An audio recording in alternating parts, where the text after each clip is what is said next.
What is going on, everybody? Hope all is well. Listen, your boy is here, KingJives. Listen, I'm so happy to see you guys tonight. Thank you so much for being on the show. As always, listen, make sure you share, share, and share again. Make sure you guys share the live tonight. Share the video. We got a bunch of informative information. We got some laughs. We got some jokes. We got some reads, baby. The people that's going to get it in tonight. Y'all know we always typically have to wait on the girls to get here. See, we gotta wait on them. Anyways, y'all can't see me till I run the little videos and things. So, anyways, y'all sit back, relax, and let's get the show started.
Listen, everyone, before the show gets started, I want to first let you know that you can always support the show via Cash App, Zelle, PayPal. All financial contributions are greatly appreciated, and we really do thank you so much. Now sit back and let's enjoy.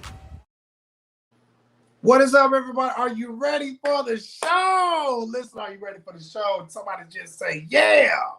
If you're really ready for the show, just say, hell yeah. Hell yeah, we ready for the show. I guess since they sending Lil Nas to hell, just say hell mother yeah. All right. Listen. What's up, y'all? Hey, listen. So tonight's show, we have a bunch of great stuff going on. Listen, hey, y'all. What's up, y'all? Hey. What's up, everybody?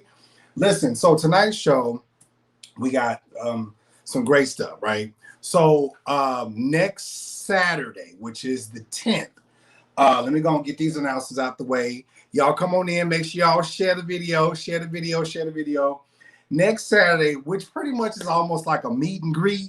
Okay, I know this is like a last minute doing this, I know. It's okay. Next Saturday, if you are in the St. Pete area, we got to redo this though, y'all. If y'all are in the St. Pete area, hey, what's up, my loves? Hey, if y'all are in the St. Pete area, make sure you all are in the place for the National Youth AIDS and HIV Awareness Day, which starts at 11 to 2 p.m. on the Deuces. All right, this is going to be in St. Petersburg, Florida, on the corner of 9th and 22nd Street South. So listen, if you're going to be in Florida, you're going to be in the St. Pete area, make sure y'all meet us there in St. Pete on April the 10th. We're going to have a great time, baby. It's going to be fun, food, laughter, love, fellowship, COVID distancing, social distancing, of course. Okay, listen, baby, we're sponsored by the Health Department of Pinellas County, Florida, AHF, which is the AIDS Healthcare Foundation, and also Abundant Life, along with Banyan Tree Foundation is putting this on. Y'all, I'm just happy to be able to work with these wonderful people. Abundant Life Ministries, which is in St. Pete, is putting this on as well. Listen, make sure y'all is there in the place. And also with Banyan Tree, did I add this? With Banyan Tree, if you guys are in St. Pete or Tampa, organizations in Tampa, but if you're in the St. Pete area and even Tampa, and you need to find an organization to help you with resources for AIDS, HIV, PrEP, condoms, okay? Condoms. Honey, listen, I was going through the bags and stuff, baby. They got condoms and things. Y'all know that bag I had, baby? Listen here. Oh, yeah, y'all didn't see my shirt, did you? Y'all didn't see my shirt, Safer is sexy. Safer is sexy. Yes. Safer is, come on, somebody said with me, safer is sexy. Woo. Honey, well, I was at the organization yesterday. I picked this little bag up. I said, what's the towel for? I said, oh, I know what the towel's for. Honey, they give you a nice little package. Honey, you get a towel in, you get you some little condoms. We want the people to be safer because it's sexy when you're safer. It's safer when you're sex. You know what I'm saying? Wait. It's sexy when you're safer. That's what I'm trying to say. It's safer when it's safer. It's sexier when you're safer. That's what I'm trying to say. Period right there. Just go. Make sure y'all going down there in St. Pete. Y'all in the St. Pete area. Going on over there and go see Banyan Tree. Y'all can even go over there to AHF, okay, that's AIDS Healthcare Foundation, and baby, they got it all for you, okay? You have no reason. Y'all need to see the towel, y'all, baby. I'm telling you, baby, honey, you ain't got no excuse, honey. You ain't got no excuse. Wipe me down, honey. Wipe me down. What? Wipe me down. Wipe me up. Wipe me down. Okay, wipe me up. Wipe me down. Shoot. Honey, baby, safer. It's sexy when you're safer, okay? It's safer when you're sexy. Woo, listen, wait a minute. All right, listen here. So they got some wonderful little packages over there, y'all. I'm talking about like real. Who is this? London, I'm gonna bring you on just a second. Let me go and get this out the way. Honey, they got you these little cute flags and carry on. Honey, this is not only an organization for same gender loving, but being safe. It goes for same gender loving. We have to change the narrative to what we say. It is better. It is an organization not only for same gender loving people, but it's an organization for even heterosexual people, because everybody needs to be safe, okay? Everybody needs to be safe. We talking about God is love. The love of the Lord wants you to be safe, okay? The love of the Lord wants you to be safe, okay? So y'all heterosexuals, y'all need some condoms. Baby, going over there and see Banyan Tree over there in St. Pete, okay? St. Pete, Florida. Listen, baby, they got some nice little, let me see. Let me go on in the bag real quick. Hold on. I got We got some shirts. Honey, we got World, it's 2018, but we got 2021. We got some cute little tank tops. Our champion, right here, period, We got that in green, red, it's red, and blue. And then we got black for AIDS. Wait a minute. AIDS is a civil rights issue, period. All right. Listen. Wait a minute. Oh, Lord, London here, Jesus.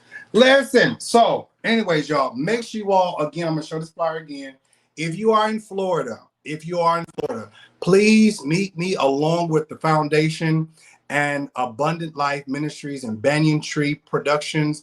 Please make sure you meet us there next Saturday, April the 10th, from 11 a.m. to 2 p.m. on the Deuces, That's on the corner of 9th Avenue and 22nd Street South, Listen, I love y'all.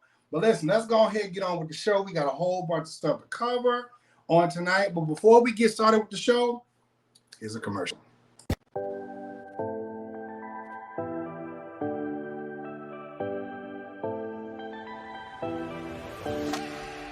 Aerodynamics is a Southern-based Black business.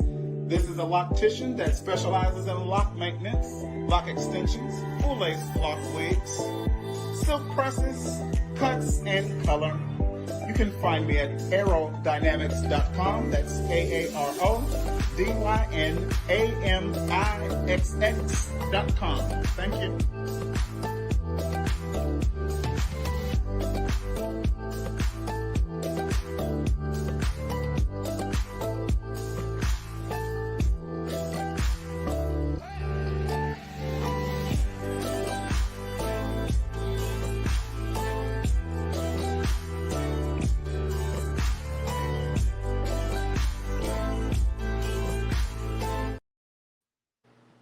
Hey, y'all. So let's go ahead and get right into the show. Thank y'all so much for being on. Make sure y'all share. Make sure you tag somebody. Make sure you also hit that like button. I'm gonna tell y'all again. Lord, I gotta put the sign up for the peoples.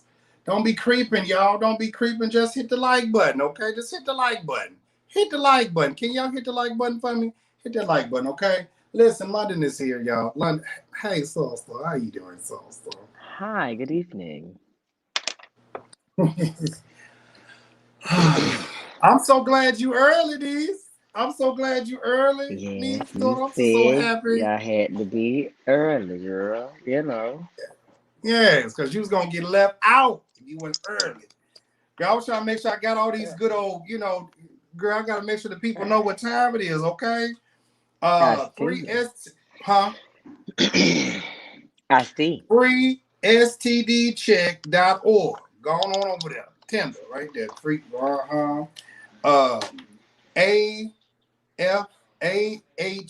Wellness Center in St. Pete, 3404 26th Avenue South, St. Pete, Florida, 33711 from Tuesday and Thursday to 3 p.m. to 7 p.m. Walk-in appointments are not needed. Okay? Baby, hold on. Let me get somebody together real quick. Baby, Miss Monica Howard's. I have to get sexy. So I didn't have to get sexy today. So that's why I'm early. But next Friday, baby, I'm gonna be a little late.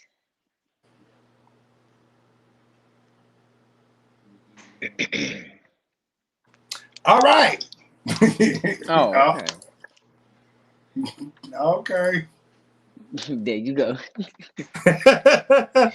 So while we waiting on Thais and Kyrie, because I sent them all the email and everything, so we're waiting on niece and nephew and everybody to come on. And Justin. Right. Girl, everybody, like, where is Justin? Girl, I sent this thing to Justin. I sent it to you, Thais, and Kyrie. Where's everybody at? That's okay, girl. I'm trying to tell you right now. Get down. Oh, child, Lord. So anyways, let's go. I want to save some stuff for when they come on. But you know what? Since London is here. Right. Politics tonight. Now, y'all, I didn't get a chance to fix the sign because it's actually supposed to say Politics Corner. Ain't it supposed to say Politics Corner? No, it's supposed to say the political point of the four kings. Yeah, y'all. Where'd you get Politics Corner from? I don't know. Interesting. Very interesting. So we're going to flow right on into this. We got a few things to talk about in politics before we get to the juicy stuff like Karen and Miss T.S. Madison and everybody. Y'all, come on now. Lonnie, let's go roll this out. We want to roll out first. Let me go roll this docket out. Carrie! Oh, look at that Obama! Look at that Obama, y'all! Obama. Oh! Hey! Yay! Yay! I beat y'all. Look, I beat y'all too. Hey! I said hello, everybody. Hey, everybody, comments. Hey, y'all. No, I was here. Hey, everybody, I was here, but I was just waiting, patiently waiting. Right. I just said I'm here. Okay, am I having any audio? Okay, I think I'm having audio issues. I got a delay. Okay, go ahead, y'all. I have a delay. We hear you, Thais. We hear you. I hear you. Okay, but I think there's a delay. So there's a delay. Your name froze. Yeah, I'm listening. I'm trying to do this advertising for this little company, but this trade, look, it's hot now. Shoot.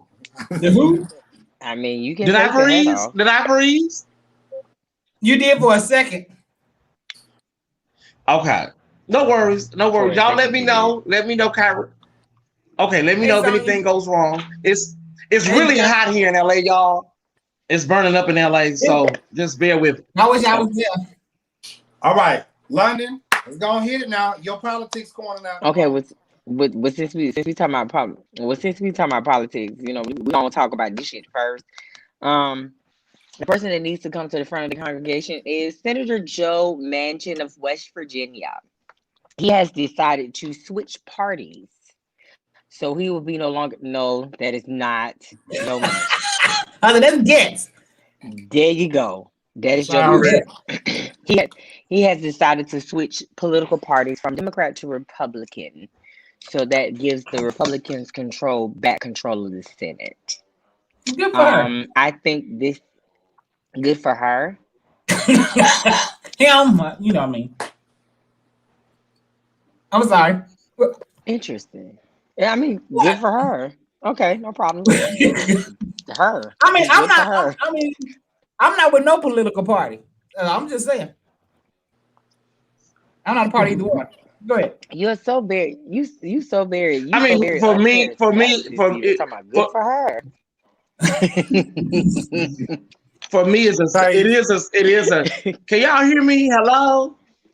Go ahead, Thais. Can y'all hear me? Yeah, now we can. Yeah, now I can. Yeah. For me, it's a setback. Okay. Wait a minute. Let me make sure this thing is okay. For me, it's a setback. But listen. We've already got that $1,400, so they can do what the fuck they want to do. I ain't get mine yet.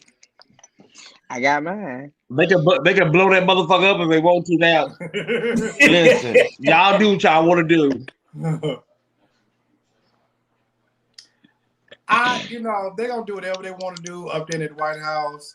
They're going to flip-flop back and forth. They're going to still collect the check. Meanwhile, we just waiting, for y'all do what y'all need to do. Just don't kill us, okay? Y'all kill yourself, don't kill us. It is a setback. My forte on this is it's a step back. My opinion about it, it's a slap. Like it's a slap. Like it's a big ass slap to Democrats and Senate. Like, bitch, it's a slap. Like, this man basically said, F y'all. Pretty much. Do I feel like that we still have the chance to get the Senate back completely in 2022? Yes. Hopefully that happens, and I pray that they pass every legislation that they're trying to pass, because as soon as the Republicans regain control, it's gonna be some shit. Some major shit. So, Moving on is to House Representative Matt Gaetz from Florida. He's being accused of the fun fact about Matt Gaetz was the only one to vote against a recent human trafficking bill. The 2017 bill passed 418 to -1. Gaetz being the only congressman to vote against it. Now we know why. He has been accused of sex trafficking underage girls and having sex with underage girls. How do you feel about that? What's Kyrie? I Kyrie? think like left, and he probably coming back. He coming back. Okay, with Kyrie and Arch Mother. I think Kyrie had to do something. I think for the simple fact that you got these men and their women that are doing this stuff is absolutely crazy. Because I'm just like, what if this was y'all kids? But then again, I'm just like, I guess y'all don't care. Because y'all out here screwing little children. Like it ain't nothing. I'm just, baby, I hope you're being safe. Hope you're being safe, niece. Hope you're being safe. Use a condom. Somebody said in the comments about, I'm finna answer Darius' question. He said that they need to get rid of the filibuster. Okay, so Darius, if the Senate gets rid of the filibuster, that is going to put another situation into play, because say for instance, if Democrats get rid of the filibuster, right? It only takes one senator, just one, to mess up everything. So with the filibuster, it has to deal with the pros and the cons and how they can work together. Without it, it's basically a dog eat dog world right now in the Senate. So yeah. You want to get rid of the filibuster, you have to risk Republicans doing the exact same thing that you did. Okay. So yeah. My advice, don't get rid of that damn filibuster unless y'all motherfuckers absolutely positively need to. All right, so let's go and get this docket out of the way. That is the politics for this evening. Wait, Kyrie, you had some add on that? So we can get his. No. Okay. You apologize. Kyrie, don't. We're in the political point of the Four Kings. Yes, Kyrie. We know you don't give a F about politics. That ain't what I said. See, that's not even what I said. Ooh. That's not what I said. I said politics ain't my strong suit. That's why I sit back and listen and learn. London getting started already, child. I know. Already, child. I know. Hey, mama. Okay, I'm having it's real janky tonight, y'all. So I hope it's a little better. Is it better? You look good, yeah.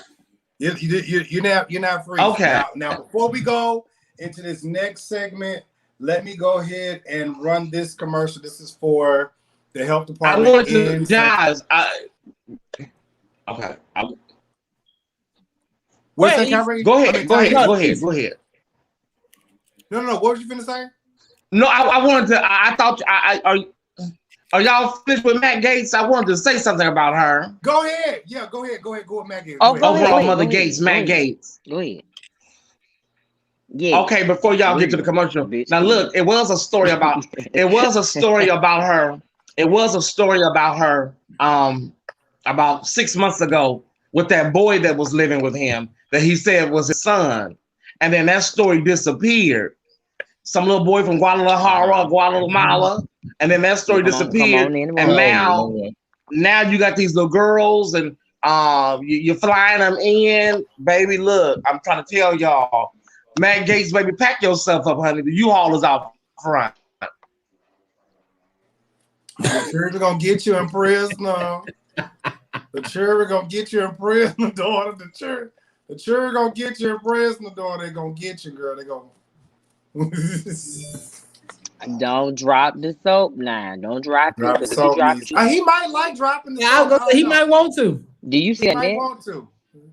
Might drop it and go, ooh. Ooh wee. Ooh la la. He might get in there, see some of them black pterodactyls. That's right. Probably he gonna get dropped off in a brown van. He gonna get dropped off in a brown van too by James Cleveland. Oh, baby, that's the brown man. All right, y'all. Let's go ahead and get this commercial from St. Pete Health Department.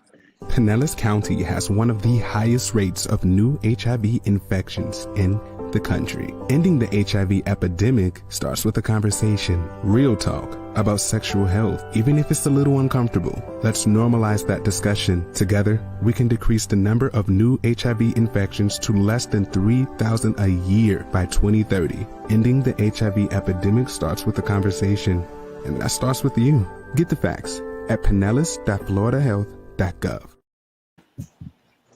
All right. That's cute. That was cute, wasn't it? I like that little commercial. That was nice. I love All right. this work that you're doing. Let's Jives. all right. I love this work. Thank you. Hey, Candace. You know, I'm helping people, and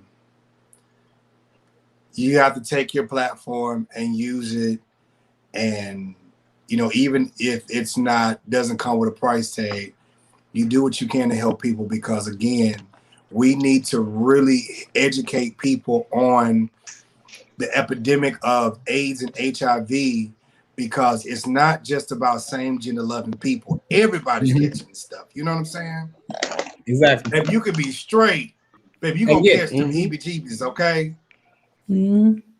Oh, Thais, I didn't show you these. Hold on 1 second. Kyrie, I didn't show y'all, girl. I went to the. And everybody, listen. I did a lot of work with Minority AIDS Project over the years, y'all. I've done a lot of work with Minority AIDS Project over the years, and I've always told the young kids, even the grown folks, y'all, the condoms and lube go together. We used to come and all the lube will be gone and the condoms will be left behind. So you got to get both of them together. Look, condoms and lube go together as a set. But now, can we just be real? How many people are really using condoms? Yes. How many people really use? Well, condoms? you know, look, the number one porn site on gay porn site on Pornhub is Breed It Raw. So it's a sign of the times. And you know, everybody's running around talking about their own PrEP. And I don't so prep. You know, prep. And they're not, and most of them are not. You know, that was the line. That's the line. It's a big discussion. In LA, that is the line. A big discussion we need to have. But Jives, what are you showing me? I want to show you and Kyrie something. Okay, what we're looking at? Oh, story. Okay. So I went to the it wasn't the health department. I went to Banyan Center yesterday. Banyan Foundation Project yesterday. Baby, listen, I went in the goodie bags, right?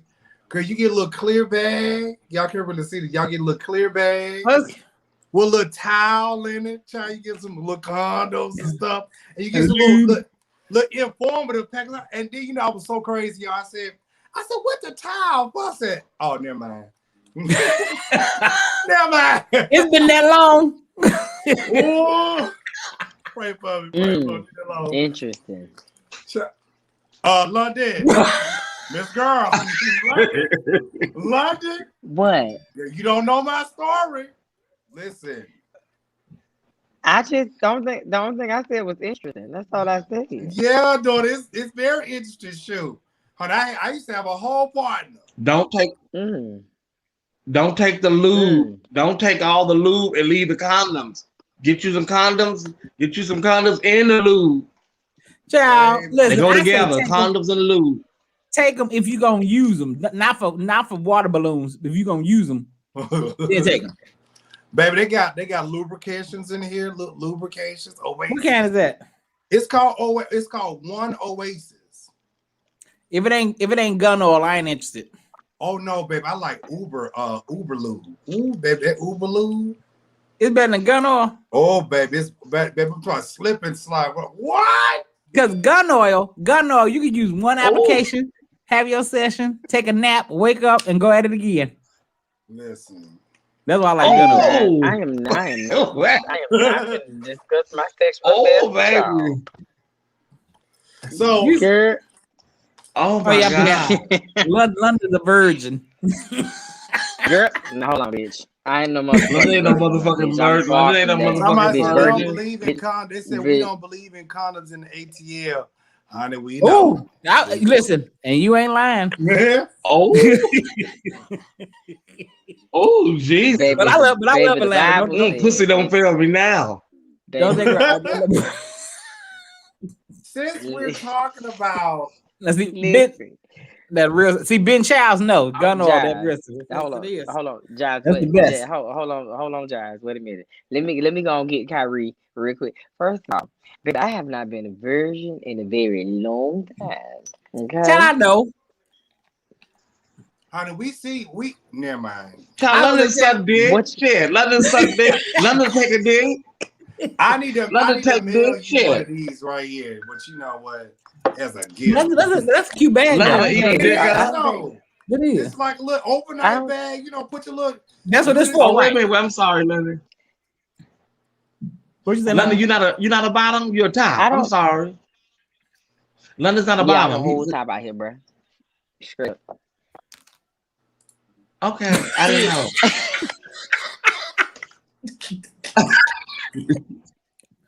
Listen, we are whatever we say we are.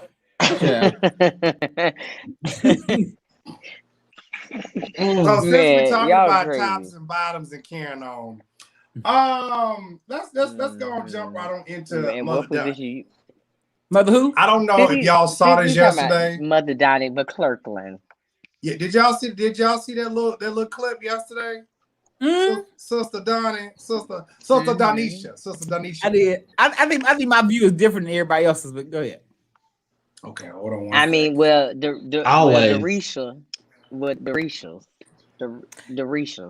See, my view is different. Okay, Thais, you always. Go ahead. He said always. Okay, hold on. My past relationship. No. I was waiting for y'all to start because there's a delay with me, y'all. So I'm trying to work this delay out. There's a small delay with me, but I was waiting for y'all to get started on overall. Back into my safe place, my music, and my ministry. Wait, hold on. Let me start again because he was a little low. Sister Donna McClurkin was low. Hold on. My past relationships were a sprinkling of everything, men and women. I don't know how to do this. And because of that, when things get rough, I go back into my safe place, my music and my ministry. I want to lay down next to somebody that's going to be with me for the rest of my life. I really do. I miss the fact that I did not have the family unit that I could lay next to my spouse with my baby on my chest and be the quintessential dad that raises up a family like I saw in my dreams and I wanted in my heart. So never having a long-term relationship in my life and never being married, my things, I chalked that up. I'm gonna probably be alone for the rest of my life as far as a mate is concerned. I'm laughing at Tate's face. I'm laughing at Tate's face. Donnie, we know, girl, we know. Just wave your flag, wait. Girl. Okay, first of all, you know what? Wait. Listen, as he's talking, you can see his hands moving, and I'm like, sir, just go on, say you smacking on some ass tonight, bitch. It's okay, sir. It is okay. You done got your money. You done got your Grammys, bitch. I mean, it is what it is. If you want to smack a little ass in a white, black, brown, or even burgundy van, bitch, do your thing, sir. Like, come on, man. Like, your wrist is broken to the goddamn limb around this motherfucker. Like, leaves falling off, bitch. Your wrist so broke. Like, hold on, you talking about something and this and that, and I'm like, oh my god, are you bogan, bitch? Like, what's really going on? Donnie, I'm gonna send you I'm gonna send you this AHF package right here, because Donnie, we not crazy. We know you getting some meat, mama. We know you, girl. This hard with Nicole Mullins and Karen on. You just want to be accepted and Karen. Donnie did say, you know, he's been with men's and women's. I said, ooh, thank you for telling the truth, girl. And then Donnie said he want to be able to lay next to his mate. Come on out the closet, niece. A matter of fact, just walk on in the light, girl. We know where you was, okay, niece. We know you still right here playing with some meat already. I'm gonna send you this packet, Donna. Donisha, girl, I'm gonna send this packet. You know, y'all know you got a nice house. I saw it on YouTube. So I hope you got enough towels. But I want to send her name Darisha. Listen, you call her Darisha, I call her Daniela, okay? I'm not Okay. I'm saying his name, Donnie. Donald or Donnie. But now I would say Donnie. I tell you, like Loretta Devine told Rockman Dunbar in Dirty Laundry. Be yourself, be free. But if it's gonna fuck with your paper, stay on in that closet.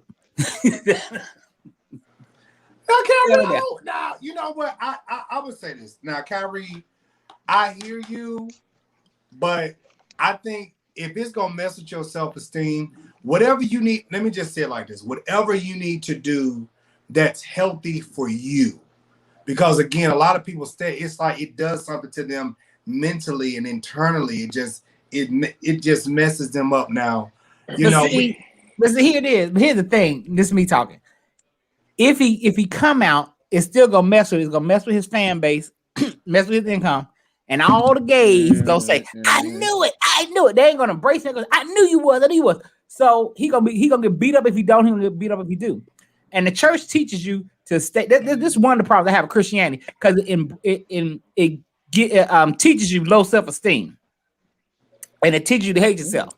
So that's one of his problems. He feel he can't come out. Now I don't know if I've heard some things about Donnie that I don't know if it's true, so I would never repeat it out loud. I can tell you on the after show, but repeat. I think it just messes with That's gonna be a nice conversation, bitch. It's messing with him.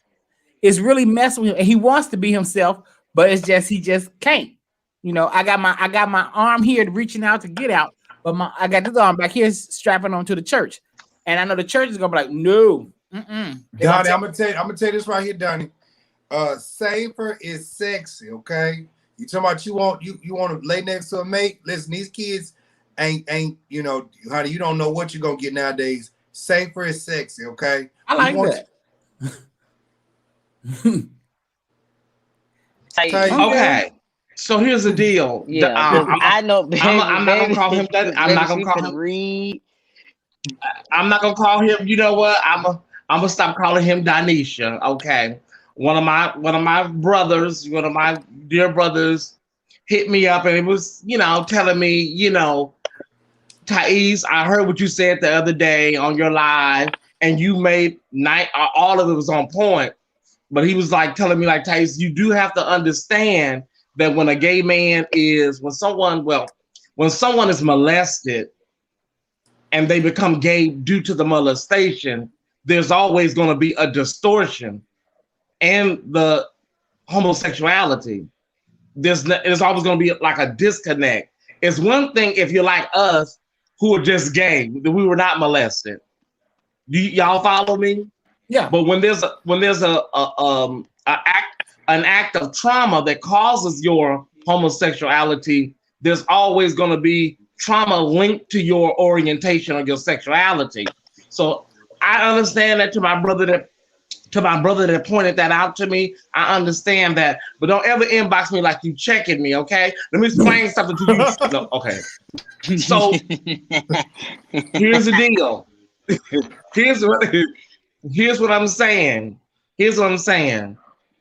Whether it be Tamar Braxton, whether it be Donnie McClurkin, when they get in these scenarios, when you're in the scenario with the church and you rocking and rolling with the church and talking against homosexuality and laying the kids out, everything's all fine and dandy.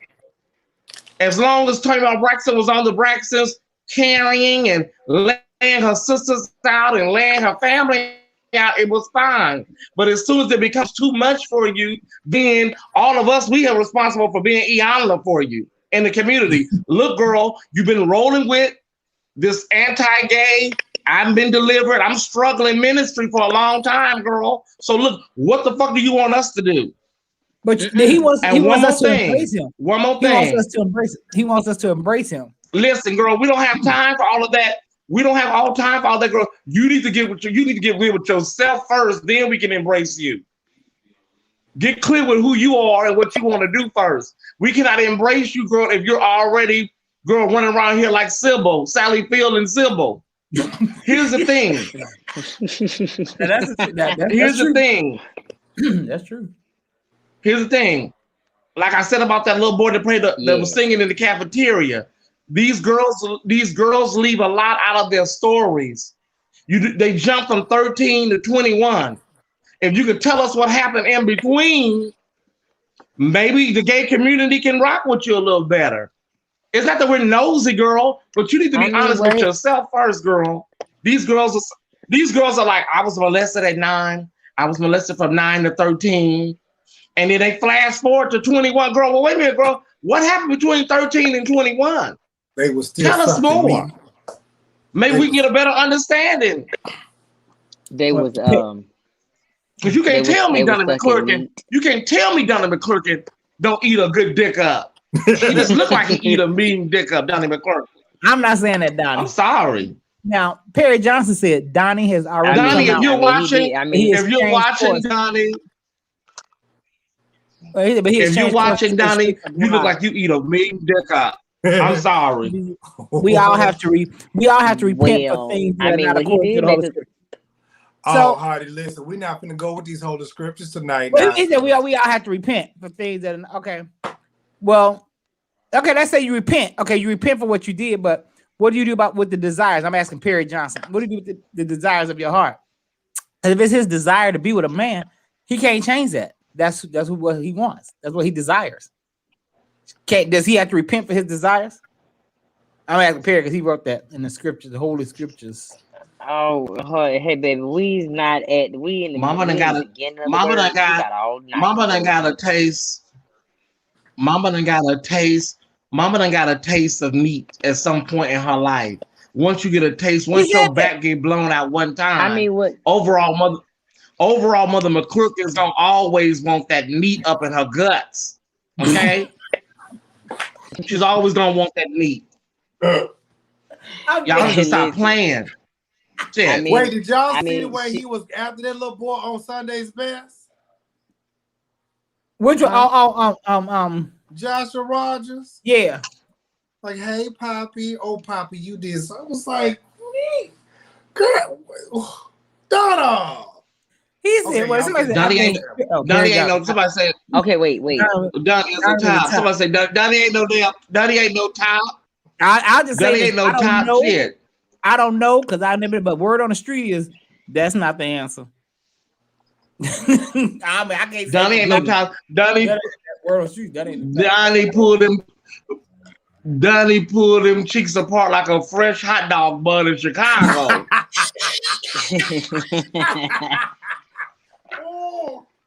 Oh my God. Wait a minute. Jeez.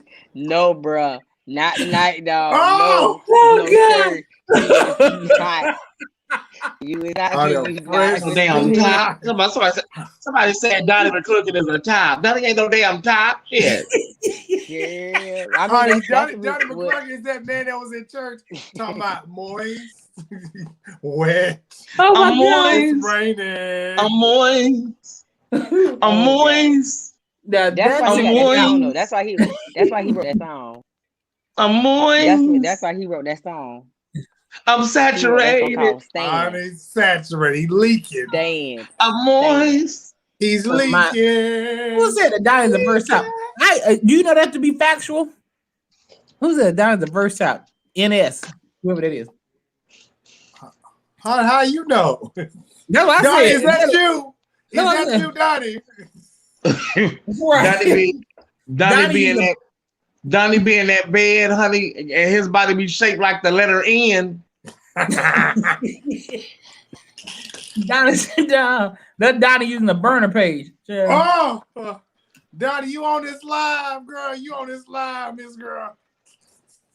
You know you Listen, be having people on your lives that's using burner pages. I know.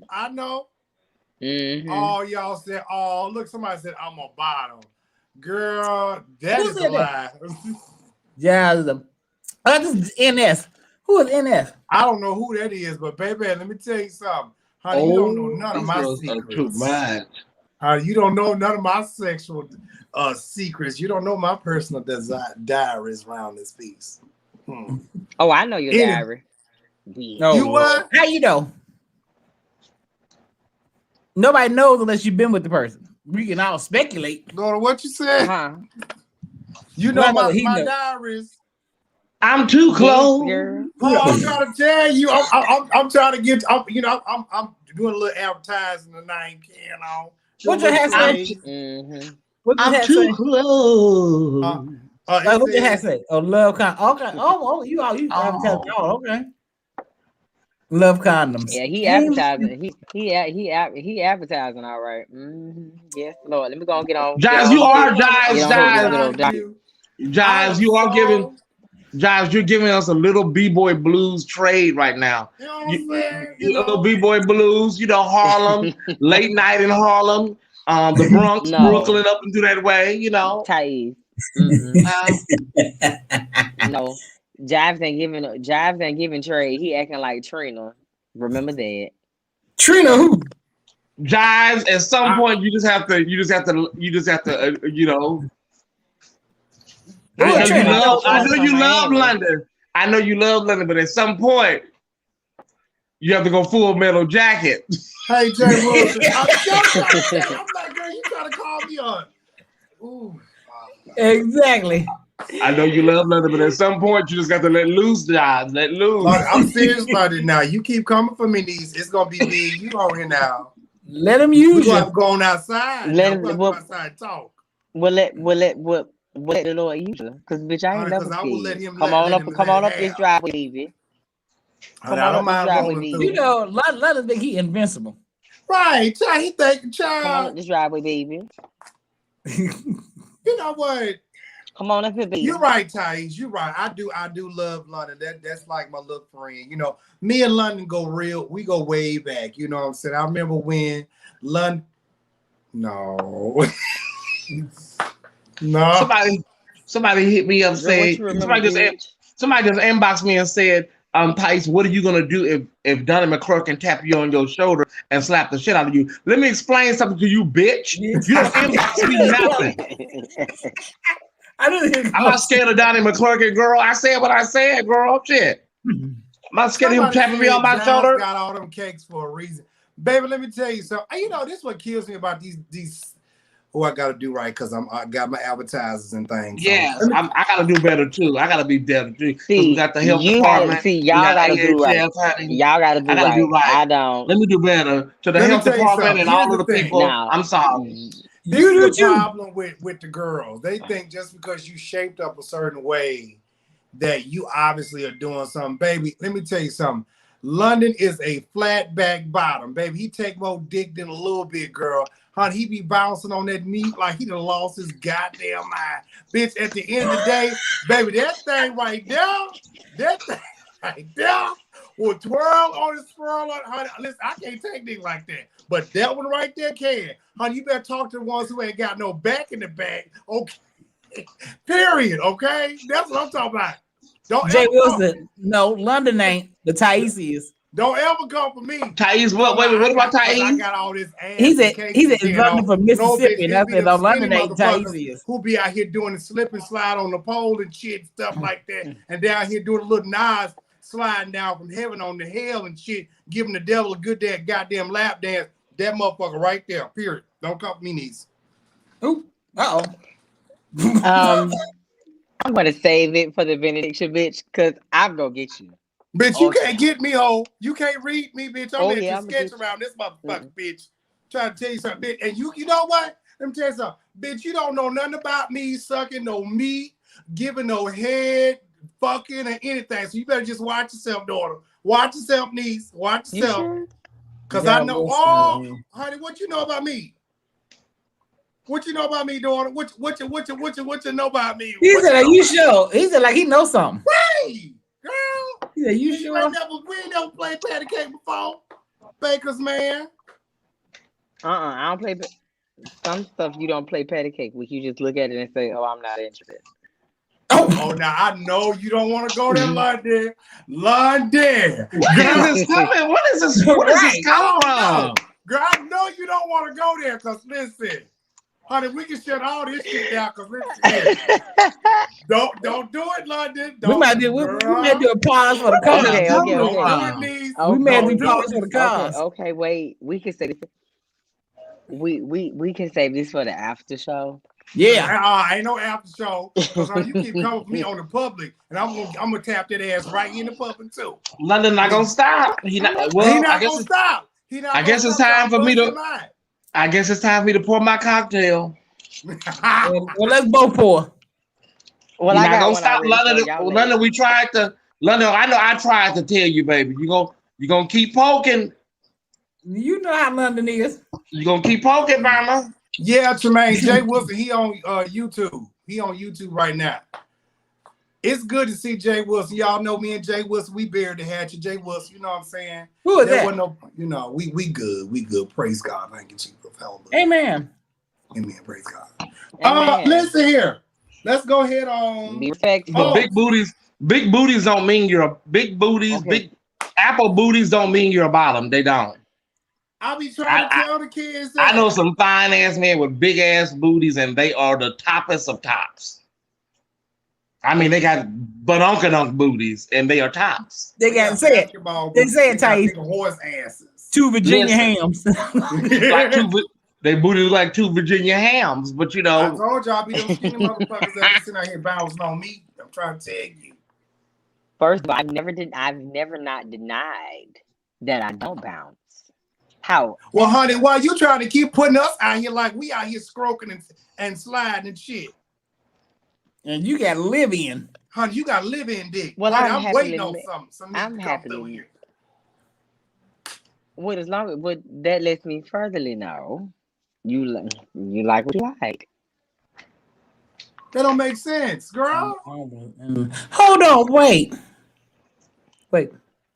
When I was in the life, I like top dudes with big butts. Oh wow! So are you delivered? When you was in the life, are you delivered? I'm delivered too. I'm delivered too. You had a pizza delivered. What are you? I'm delivered too. Like I told B Slade, I can give it to you, but what you gonna do with it? Oh, right. You know, because you know, like how you say, her shit make her own gravy, bitch. So you better it makes its own juices and broth. Okay, so since we on there, y'all, where's Jay? He said he was checking in. He all right. He may have fell asleep. Let him get some rest. He okay. Lay down, baby. Yeah. He get some rest. Let him get some rest. Don't do it to Megan. Don't do it to Megan McCain. Don't do that. Lay down, baby. Get you some rest. Let Megan go. As soon as we spoke him up, y'all, look. Oh, hey, there you go. What's going on? He's a thing. What's going on, y'all? Hey, daughter. Hey, Megan, how you doing, girl? Ooh, the fuck you just calling me? Oh, London no one tonight.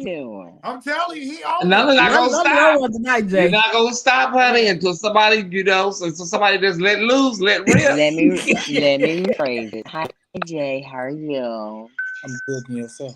London, did you have a bad day? London, did you have a bad day at work, London? Did you have a bad day at work, London? Girl, no. Stacked him up with 1,000 packages. How y'all doing tonight?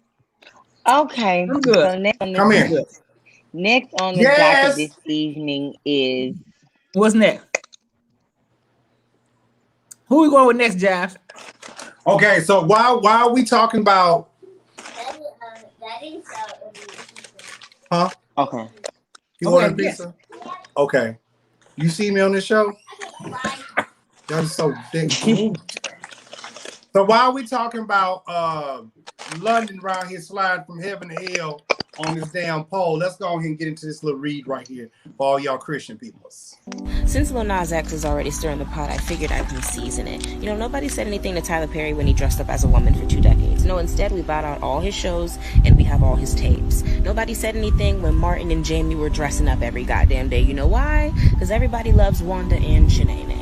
You see, y'all were okay when y'all had that token gay black man in your movies and your television shows for comic relief, but now they're getting more serious and predominant roles, and they're not fitting inside that little category that you used to get to make fun of them in. Because instead of black people admitting to being homophobic, they rather say that being gay is an agenda to destroy the black family and to emasculate the black man. What emasculates black men is pushing sports over studies and limiting their options because you didn't explore yours. And what's breaking black families is raising little black girls to believe that they need to stay in a relationship off of a false religion that tells them that it's better to stay with somebody that doesn't want them than it is to find their self on their own. So Lil Nas stirred the pot and I seasoned it, but based off the lack of critical thinking and the abundance of cognitive dissonance in my comment section, y'all must want me to dish out this food for thought too. It's funny how quickly everybody can go, oh, it's not because he's gay, it's the demonic antics, but can't take that same rationale and apply it to the fact that he used those demonic antics to paint a picture to match the storytelling y'all do when y'all dehumanize and demonize gay people. Oh, baby, be careful, that tea is hot. But y'all will tell gay people that they're going to hell and then get mad because he slid there on a pole. Or better yet, you tell them that being gay is lying with the devil and now you're mad because he gave the devil a lap dance. Or you tell them that they're demonic and now you're mad that he's wearing the devil's fucking horns. Or better yet, let's talk about the Satan shoes. Oh, there's a pentagram on them. Right, and you're wearing a pagan cross with a dead man's body on it. Do you want to go there? Oh, I bet you can't justify the blood in the shoes, and I bet you can't justify eating of the body and drinking of the blood to remember a man that you've never met. And before you say that you use crackers and juice as representation, that doesn't make it any less ritualistic just because you call it religion. Nope. I love Jasmine. I love her. I saw that on Jives' page. I gotta follow her. I love Jasmine, baby. Hey, Spencer. That was rich. That was a that Let me was introduce this. That was a word. That was a That was word. a word from on high. That was a word. Let me introduce this properly. Do you have the video clip or do you have a picture of the video? Which one? Little Nas X. Since Child, we all done seen it. Everybody done seen it. Oh yeah, we I ain't got the video, but we gotta cover Karen, we gotta cover right. So that's Madison. okay, yeah. Okay. I guess we can go to Karen here. How you even finished with Lil Nas X yet? Well, see, Lil Nas X is the offering time. Jives just jumped to it. So if y'all want to talk about bad. that, I jumped. So we can save Lil Nas X for later on. That's fine. I swear we talk more than G. We talk a lot. He just be doing stuff out of order. Well, yes, I be waiting on you. That she read that down. Yes, talk she about did, what I'm yes. doing in my privacies, and you don't know what I'm doing in my privacies. You right, I don't know what you're doing in your privacy, but when you call me and tell me to remind you, and then we go over the stuff, and you still scared. Well, girl, you need to run them dick suckers, girl, and start talking.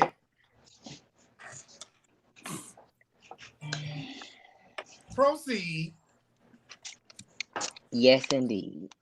All right, since you want me to talk, go ahead. I got you. So wait a minute now, girl. Oh, Lord have mercy. Okay, we'll have the 91st. Let's go on to it. While we wait, we'll have the 91st Psalms read, followed by Denise Clark Bafford of Maryland. What is that? Maryland? I thought she was in Oakland. At the time of her mother's death, she was in Maryland. Oh. What is that? What's what? Y'all, it's like somebody got deep behind voice talking. In my head said. Somebody what? Somebody sucking dick? What did he say? Hello? You got something playing in the background? No. Okay, what does it sound like? Okay, now that I took my headphone out, it sounds clear. So let me try to put the other one in. It may have been some porn from earlier you was watching.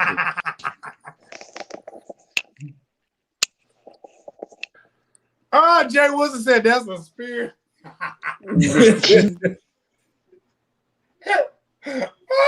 Cast it out. She said she getting feedback. Is anybody else getting feedback? I don't hear no feedback. I don't hear nothing. I'm not either. Yeah, so it's a spirit. It's a calm dump. It's a calm dump spirit. Y'all talking about the Kardashians? It's a calm dump spirit. I don't know. Kardashians. Somebody got flooded and they leaking. Jay, what happened to Jay thing? He right now. Jay, he right. He just took the camera out. What you think about the whole Lil Nas X thing? Cause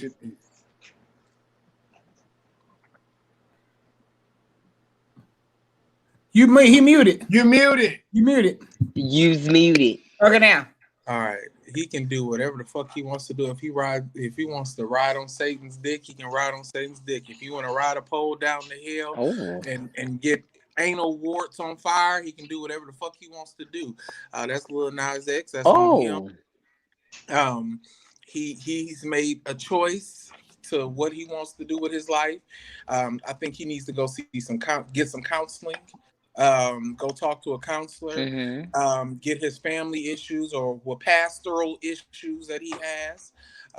He needs to go get those taken care of. He stole somebody's music video, but we're not gonna talk about that. And I think at this point it's just the hoopla it's just too much. Made these blood devilish ass shoes that it is what so you can just put them shoes on, march yourself down the hill and get on the horse that you rode in on and go on and ride on to the fiery dick that's waiting on you after this life is over with.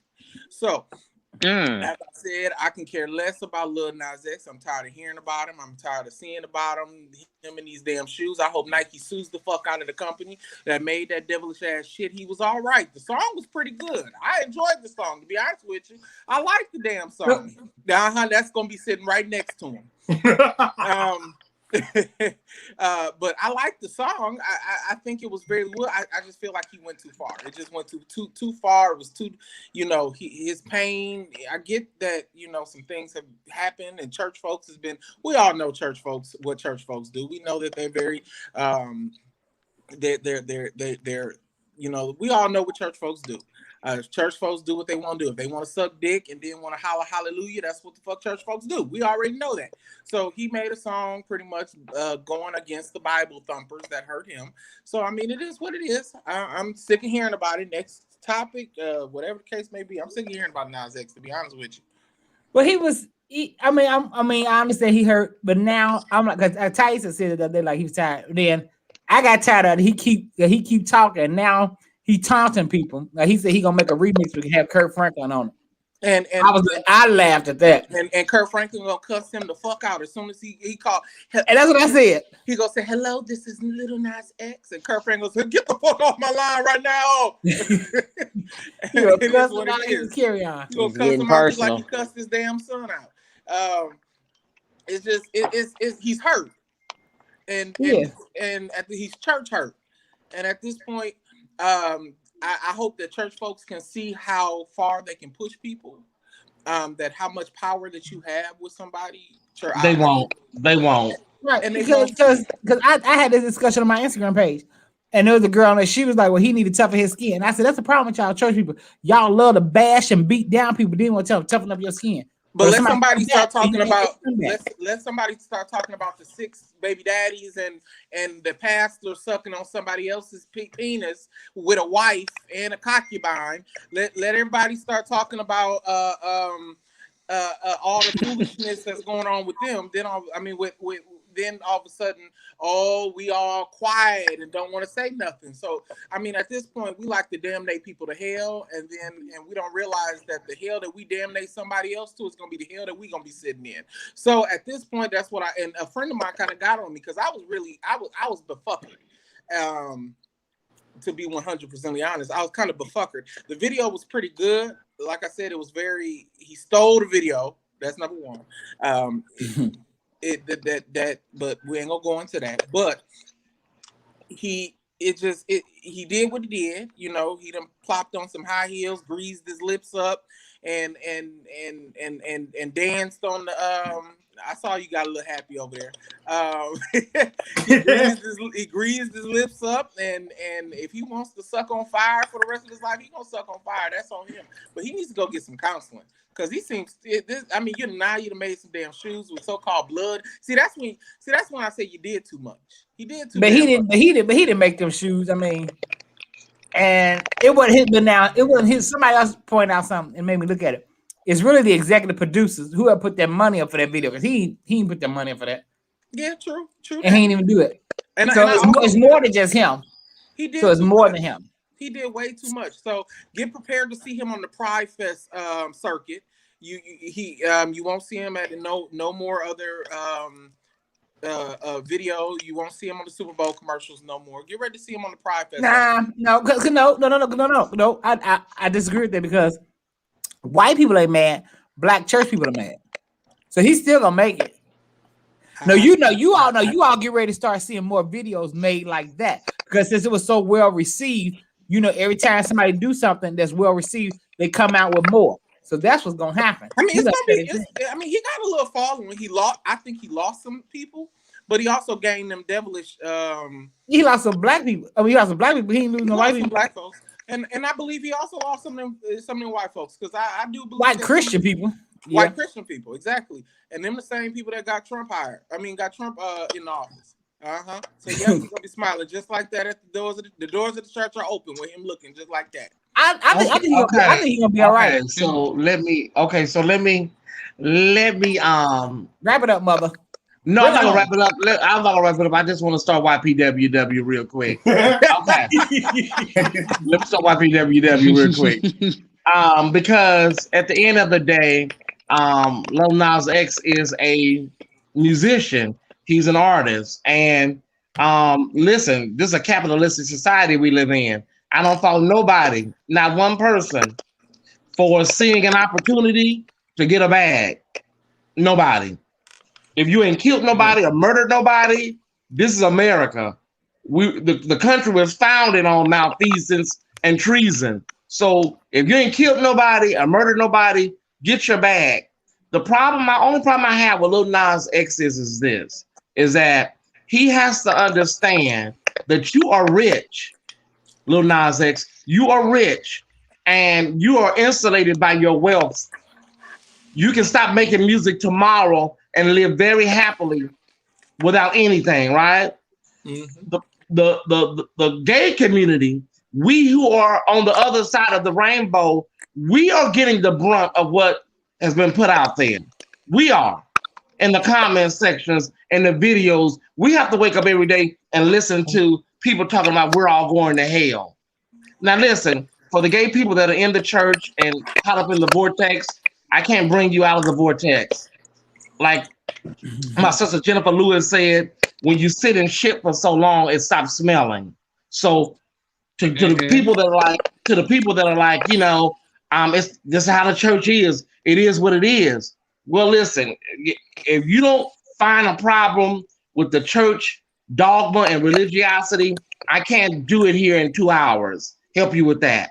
But what I will say to Lil Nas X is, you have to be mindful, girl. You have to be mindful when you're out here sucking Satan's dick, that we, the gay community, and stroking the Satan with your booty, that we are getting the brunt of the vitriol and the hate online. That's all I'm saying. But baby, listen, if you want to get your bag or grab a bag, grab it. I can't stop you. All right. Okay. All right. Next case. But he looks a mess in that picture. He's so stupid. With them braids, look a mess. Them braids. All right. He got that straight off of what was it? Tyler Perry's truck. Yep. Truck. Okay, the truck that's going to his studios. That's where he got that wig from. He done Tyler Perry the wigs that he used in Grace at the Fall from Grace. Them all them wigs was a mess. Some of y'all sucked some pastors dicks and rolled some pastors dicks after church, and they could be considered the devil, you know. And they so listen, right next to Lil Nas X. I don't have a heaven or hell to put nobody in. The Bible warns us against damning people to hell. So I'm not putting nobody in heaven or hell. And the literal interpretation of hell by many theological scholars is up to debate. But the thing is that Lil Nas X, girl, get your bag, mama. But at the end of the day, Kyrie, we saw this with the Weather Girls in the 80s, 2 tons of fun. Novelty acts honey, will fly by night and you are gone, girl. And 1 or 2 cycles, people will be like, girl, whatever happened to Lil Nas X? Yeah. So just be mindful. 2 tons of fun when It's Raining Men came out, we thought it was the biggest thing since sliced bread. And honey, we haven't heard. They didn't do another big single after that. But they were really talented. And they were talented, Martha and Izora. So Lil Nas X, enjoy your money. But I think there were a lot of things you could have did. There are a lot of things you could have did, Lil Nas X, as opposed to doing this. I'm not trying to stifle nobody's artistry or creativity, but I would have did a hateful documentary. You got enough money, you could have got the best theological scholars, PhDs in the world, and you could have laid the fuck out of the church in a hateful documentary.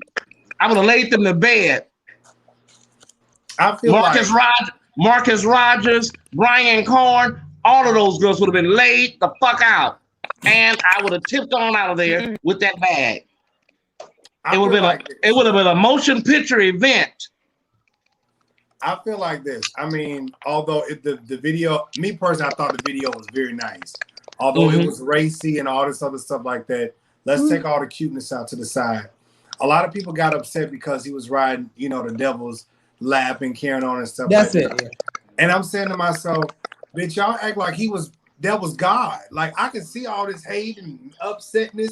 If he portrayed somebody to be God and he was up there twerking on God, I could see that. But I'm like, y'all sent the motherfucker to hell, so y'all get, it is what it is. But I get it. You know what I'm saying? A lot of y'all talking, oh, he playing with the devil. Bitch, y'all play with the devil every day. Your boyfriends are the devil. Your children are the devil. The pastor's the devil. Bitch, y'all is fucking in the office and carrying on. We're all doing something. You know what I'm saying? But to get all religious about this, I'm just like, yeah, it was a little racy. Okay, but I'm like, bitch, it wasn't God. I asked somebody online. I said, now it's mighty funny that this boy has sit out here and created an image of the devil. But I'm like, I asked somebody online. I said, what does the devil look like? I said, is he red? Do he got horns? Then so somebody, she tried to get cute with me, and he was like, well, the devil is a dragon. I said, that's not what the Bible is. Like. So the devil is a dragon. So I called my grandfather and I asked him, I said, please tell me biblically what the devil looks like. And so he said that Satan has no specific shape or form or color. He's a spirit. When he got cast out of heaven, he's classified as a fallen angel.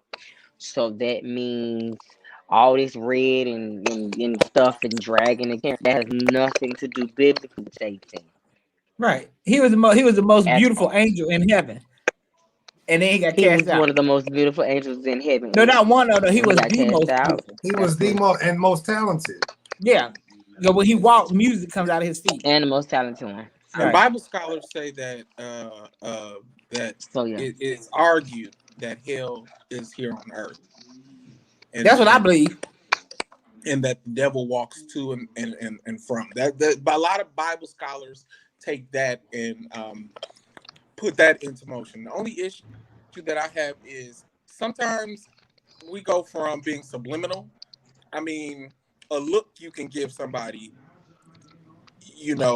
that girl, I don't mess with you, or kid, I don't mess with you, or you can say certain things and you can make a look. There's a difference between if Thais didn't fuck with me.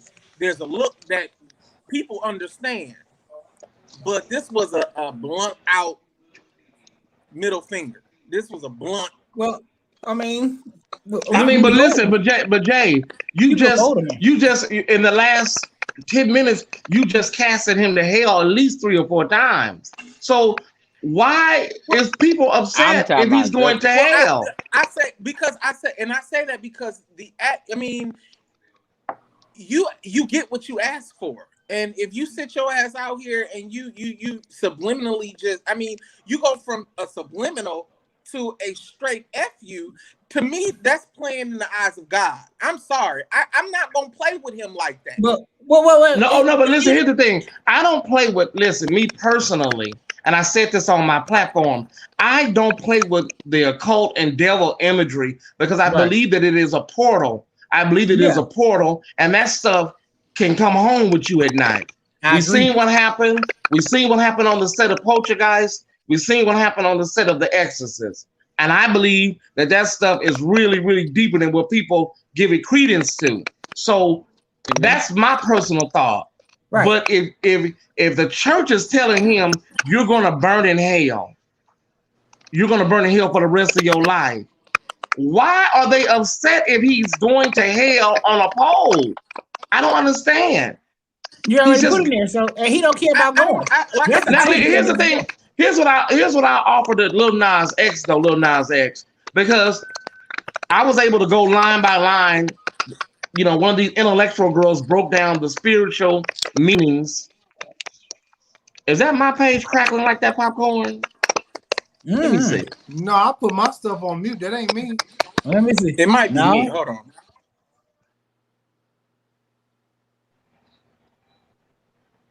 It was Jay. It's Jay. What you got going on over there? Here's the deal. Here's the deal.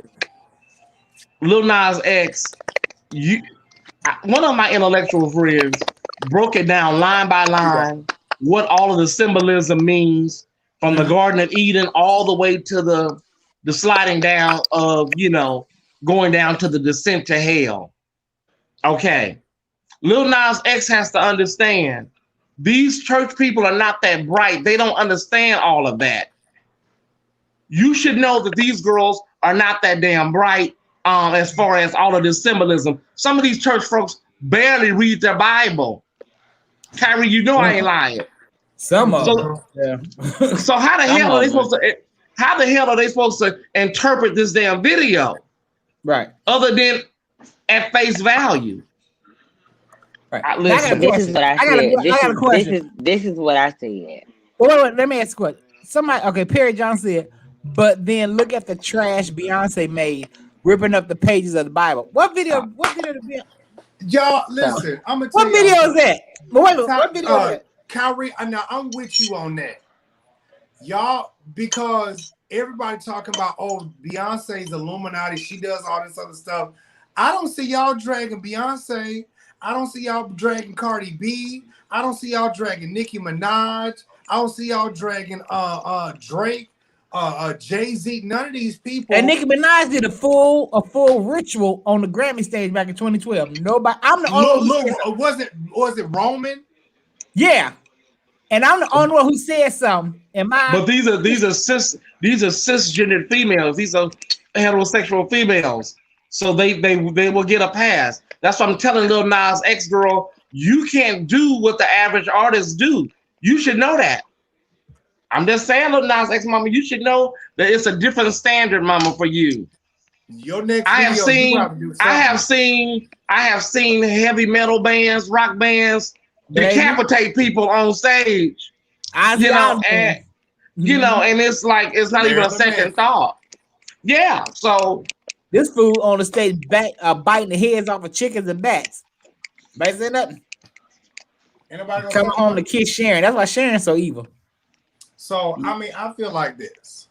I feel like we love to give. Again, this is how church people do and religious people do. If anything looks same gender loving, they will sit up out here and damn it.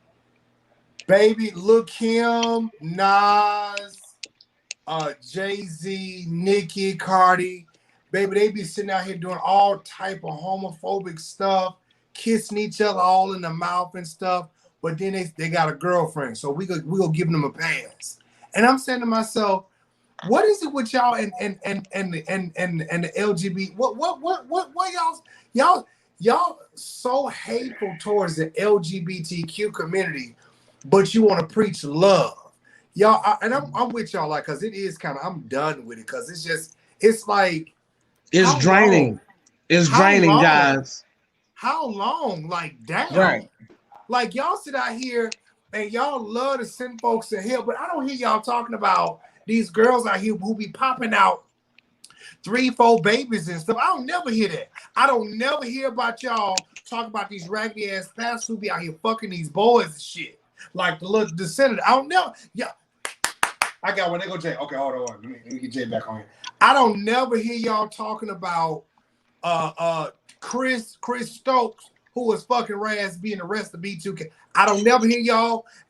Y'all ain't made a whole Facebook going against the preacher. None. I don't see y'all coming against none of these people. But the moment that a gay man does something, is all out war. It's all out war. You want me to say something? Now the next one is this right here, because we can go ahead and go this, because I want to get this off my chest. This right here. Now, go ahead. Karen Clark is now the first lady of the Church of God in Christ. Now, I particularly didn't like this outfit. Correct. But the children is really upset with Karen. Now, I don't know why they upset, but y'all know how it go. Baby, they going to use y'all up till they get to their position, then they going to act like they don't know you. Now, London, you want to read this?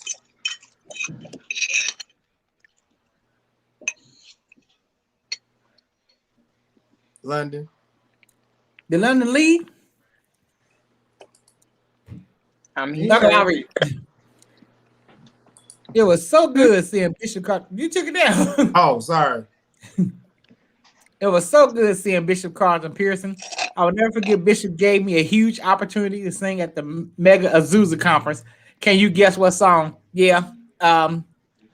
Take It By Force, because that's one of my favorite Karen songs. Yep, Take It By Force. This, and some queen gonna say, unlike Kojic, Bishop Pearson embraces his LGBT members and make them feel welcome and appreciated. He doesn't condemn them to hell like the Kojic organization does. Kojic, with so many loving and kind LGBT members, begging to be loved and accepted like Christ would do. And then the flag, child. Okay. Oh, Kyrie. Yes. I know you. I know you well, and I love you. I really do. I've grown to love you. But you have this thing. When people are in something and they're complaining about it and they're still staying there, and it bothers you. You know, when people are in something and they're not, and it shows. But you got to, you know, have some type of empathy or sympathy for people, you know, inside of those it's a vortex. It's a vortex, Kyrie. You know that. I get what you said. You're right. But you gotta have a little sympathy for them. Now I do for some people. I do. But you started out. You said this queen. Oh, I did. You know. I did. Oh my God! And I'm sorry. I shouldn't. I shouldn't have said that, but I did. You know, I did that because is he blaming? Is he trying to put it all on Karen and the Church of God of Christ was like that when I was a kid. Right. I was a child, and they was, you know, they didn't play that. I feel like people want. I think they're saying that, you know, well, how is Bishop Sheard going to preach on the gays now that they're in office? And my thing is, well, let's wait and see. Let's wait and see, because I mean, Karen's whole fan base, pretty much a good percentage of them is the LGBT same gender loving. Yeah, their fan base and they crew, the makeup and makeup wardrobe crew. Wait, Kyrie, you got the one who directed the choir, honey. He getting married now, but honey, he's a queen. To a woman? Yeah. Honey, you know they did this stuff for political reasons, though. They did it for political reasons. Yeah. And then maybe Karen just spelled the thing wrong. She said Carrollton. Carol. I saw that, but she's Carrollton Pearson. Carol. You know, she did not mean that. Carrollton. I mean, it might have been a mistake. I think it was. Okay. And then you know, Karen, Kiki, they got this ditzy, like, I'm not all the way there, I'm an airhead type of thing going on. You know, it's like, you know, sometimes it's like, do I want to give you a pass? Because girl, I know you could be messy and shady, especially Kiki. So I don't know. Why we gotta give him a pass? He's wondering because you know sometimes they act kind of air, you know. Right. I'm not saying they're kind of flighty. They don't need no passes. But they ain't never condemned them. No now they need to get rid like everybody else.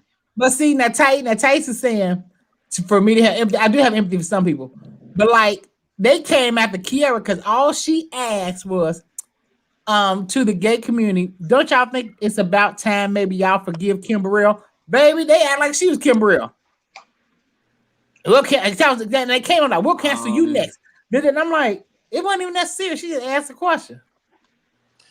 Okay, so with that statement, I'll say I told Kiki, watch your mouth. Watch your mouth, Kiki. Girl, watch your mouth. Oh my God. That's all I said. I'll say this: as far as Kim Burrell goes, I really don't personally have anything against Kim Burrell. Kim Burrell has always been that, you know. Even her brother Eric Burrell says she's entitled for no reason. But my thing is, Kim Burrell's mad for some reason. She's mad because her husband cheated on her with her best friend, the hairdressing Karen. Nah, it go back further than that. It goes back further than that. I went to a concert back in 1997, and it was called Chemistry. It was Kim Burrell, Kim McFarlane, and Kim Rutherford. And Kim Burrell got up there, baby. She laid the gays out. All the gays in the house, they was there to see her. Laid all of them out in that church. So I said, she been doing this. This ain't nothing new. I was like, it's new to y'all because you can see it now. But if you ever go to a Kim Burrell concert, you're going to see this is who she is. But here's why I wasn't mad at her. And a lot of people get mad at me when I say this, but I wasn't mad at Kim Burrell because she's speaking from the Bible, see what she's been taught. The Bible in nowhere in there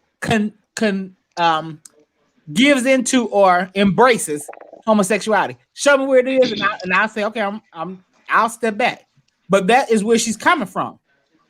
So I wasn't mad at her. Well, Kyrie, it's not that it does embrace it, but throughout the Bible, there are homosexual relationships throughout the Bible. That's why there's a whole bunch of contradicting things. And y'all may not like this in the comment, but there's a bunch of contradicting things throughout the Bible. You like read here, it say, don't do this. Then you go over here to another part of the Bible and say, oh, it's okay. Blessed and eat it. You go over here, women, you need to go shut the fuck up. And then over here, oh, women are queens and kings, and Solomon licked on her breast and carrying on all kind of stuff. So you'd be like, wait a minute, ping pong, ping pong, ping pong. Wait a minute, what do I do? Then here go, the Bible say, don't do this. And Jesus said, because I died, everything is right. Everything is cool. And you're like, wait a minute, do we believe God the Father? Do we believe Jesus? And then you got the ones who are in the middle said, Jesus is God. Wait a minute, bitch. That's not correct. Okay.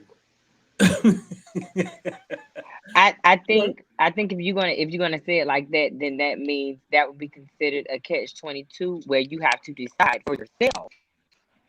What do you want to do? Because at the end of the day, you're gonna be standing before God. It's about being disciplined with your life and what you gonna do. Because again, like if we go now, people may not like when I say this, but if we go according to everything in the Bible, bitch, we all going to hell.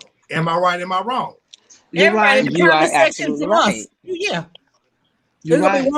But I mean, But Jesus, I personally Jesus, feel like there's Jesus, a religious major. He know what I'm talking Jesus the Christ, Jesus the Christ of Nazareth never said the word homosexual. He didn't.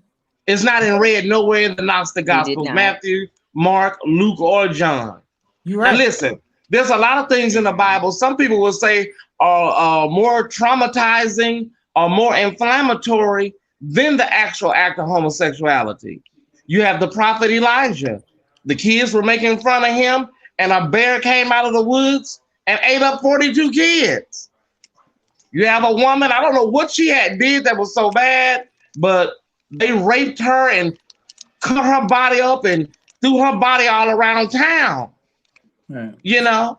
And if sodomy is so bad, I just never understood, well, what about Lot's daughters getting him drunk and screwing him? That's some of the stuff just makes no sense, but that's not to say that it doesn't have some type of purpose when it's being taught, I'm sure, to these people.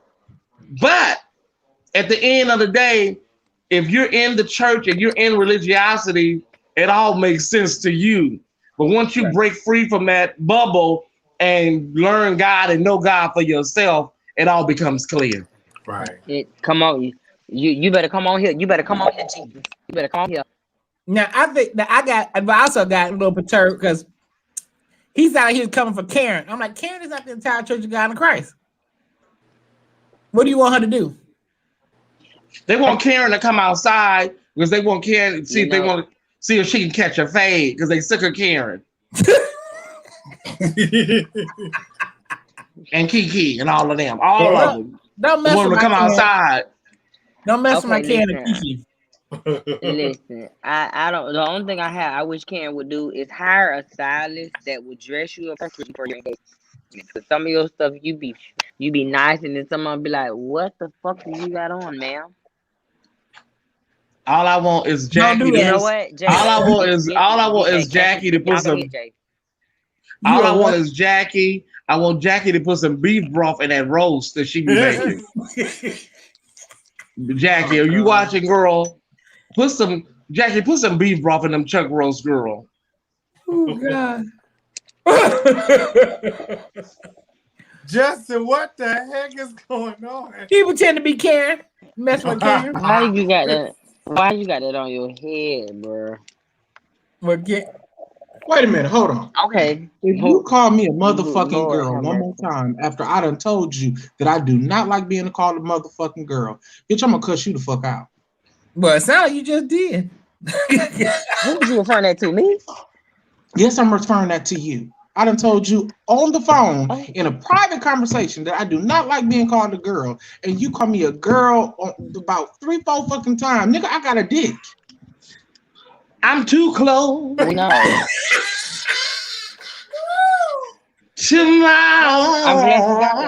I need a dance. I'm gone. My journey. That was right on time. And I am too. Wait, no, I got one. Close. I got them tight. You stupid. Just for the record. Oh my God. Just for the record. Oh my God. What's next on this docket is Bobby Brown Jr.'s cause of death is finally revealed. What they say? What they said? I reported on this like a week or two ago. He did. Well, from what they said? Yeah, what they said about a week or two ago, we never got to it. I think they said that he died of an overdose or something like that. Fentanyl. It's fentanyl. It's fentanyl up in that coke. Fentanyl, cocaine, fentanyl, right, cocaine, and alcohol. Enough that will put down a horse. You know. See, this is the same thing they're trying to say. George Floyd died from fentanyl. Mm-hmm. I'm glad y'all said George Floyd. We're going to him next. I'm glad y'all brought that up. And Bobby Brown benediction. Bobby Brown Jr. Everybody starts, Bobby Brown has a pathology of alcoholism. Bobby Christina had a pathology of cocaine. And listen, we got to stop talking about the pathology and also look into some shit because it just, all this shit don't add up. and they're not investigating these stories thoroughly. You know, they'll investigate if it's Marilyn Monroe, and they didn't halfway investigate that. But we need to tell these people to investigate these cases more, because people just drowning in bathtubs and she just drowned. That's it, huh? Is there anything else y'all want to investigate about that? Right. Yeah, well, investigate Pat. Well, what happened? Right. Investigate Pat. She was in the tub and she drowned. Okay, and what else? In an inch of water. Baby, I've been talking about investigate Pat. Child, in an inch of water. She done. Because we wasn't no water in the bathtub with me. Oh, Lord. According to the report. So how she drowned? Sissy Houston, Dionne Warwick, y'all need to take showers, honey. Hold on, y'all. Y'all, Susan. Dealing with the loss of a loved one can be one of the most difficult tasks you will ever face. At Life Celebrations Mortuary, Inc., we are here to ease your burden during your time of grief. Life Celebrations Mortuary, Inc., offering quality service to fit any budget. Life Celebrations Mortuary, Inc. will personally guide and support you through your final arrangements.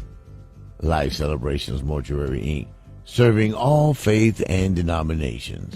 Located at 2282 North U.S. Highway 1, Fort Pierce. 772-466-4300. That's 772-466-4300. When a life needs celebrating, Life Celebrations Mortuary, Inc., creating memories to last a lifetime.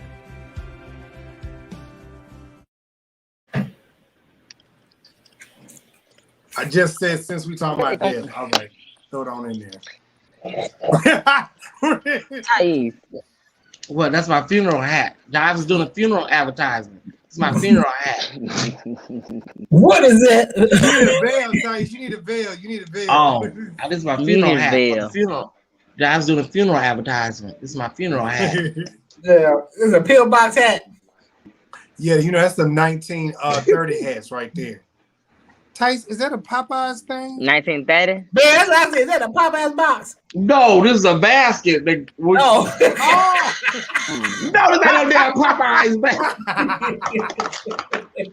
I thought the same thing, John. Like, this is a basket. It's a basket for my desk. So, you know, we were talking about George Floyd. So, Tice has been reporting on this all week. I think I kind of touched on it a little bit. Everybody's kind of talking about it right now. I'm gonna tell y'all something. I watched a piece, and I was so over it. I was like, you know what? I just have an inkling that this man gonna get off. But if this man get off, Minnesota, y'all have not seen the wrath of not only black people, but all them folks up there. Because if they burnt the city down one time, baby, they can do it again. Well, I'm gonna say this: get ready, because that report I heard today. So now, you know, his lawyer's trying to spin it where his knee was not on his neck, but it was on his shoulder. I posted on my Facebook page, yeah. So that's why I said, get ready. They're gonna wear George. Let me prepare y'all. That defense, because George Floyd does not have a really perfect record, y'all. There are some really disturbing things in his record, but that does not have anything to do with what happened. But let me tell y'all, Derek Jives. We're not talking about George Floyd is not even on trial. They're gonna wear him out. That defense is going to wear him to bed when they start. I'm just letting y'all know so you can prepare for it. They're going to wear George Floyd out, y'all. Everything he's ever done, said, thought, moved, breathed is gonna come out, and it's just gonna be really, really bad. So prepare yourself. Did y'all see yesterday when they had the girlfriend on the stand? And so they asked her about the opioid use. So they're like, well, how did you get it? Whose was it? I'm like, what does that have to do with anything? Ain't got nothing to do with it. Listen, everybody that testified this week is giving you, baby, the Women of Brewster Place, the Color Girl monologues. Everybody just, as soon as everybody, baby, it was too much. Hold on, they wouldn't laugh. Here you go, right here. Mr. McGunn, you need a minute.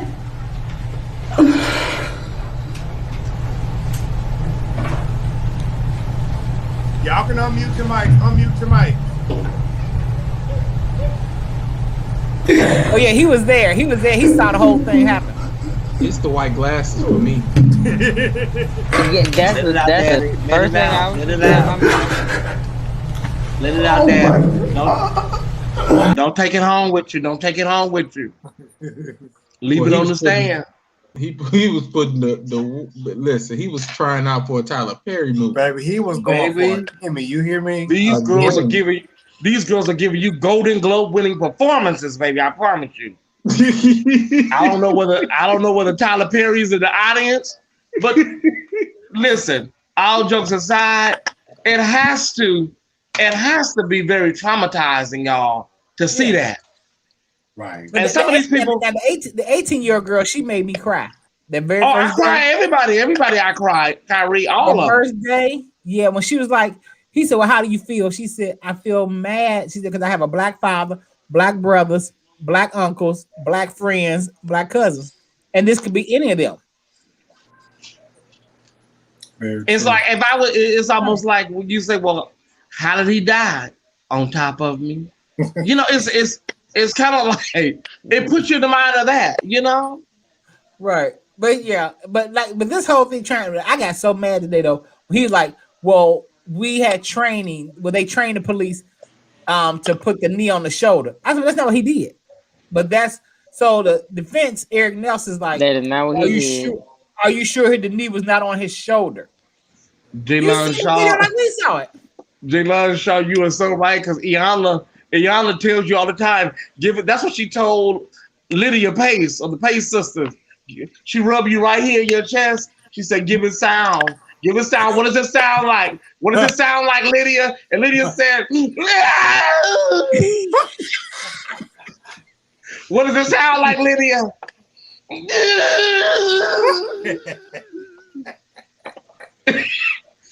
By the way, Iyanla fixed my life. But you know what, Pace? The final episodes of Iyanla Fix My Life, April 10th on Such a DVRs now. The final 6 episodes. Yeah, Lisa Ray coming back. I gotta see this. Yeah, Lisa Ray coming back. Go ahead, London. I cut you off. Go ahead.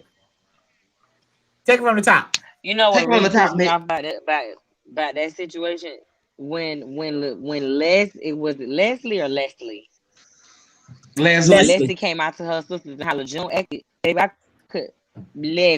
could not have been there. No, that was Lydia. Lydia is the one who came out. I thought it was the funny spelling name. No, I'm sorry, Dewaya. Yeah, that's a Dewaya. Dewaya is the one who came out. Dewaya is the one who came out. But it wasn't shocking. It wasn't shocking for me, London, because that's typical religiosity in the church. You know, they're just not accepting and open to anything. You know, and no shade. But what are the Pace sisters? Huh? I said no shade, but what are the Pace sisters? What do you mean by that, Kyrie?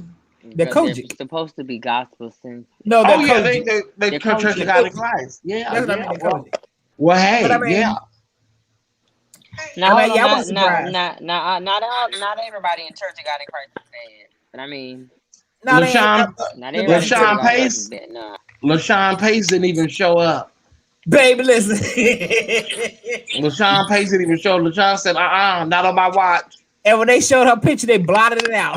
They blotted out her face. But you know what? Here's the deal, y'all. That's problematic, Kyrie. That's problematic because there's always one person in the family that's blocking the story and the healing process. Look, we all know what the fuck happened in this family. I have an aunt. She just I be asking her sometimes, like, girl, were you there? Because you act like you don't remember shit that happened. You know? but your aunt now she could have blocked it. She could have blocked it out.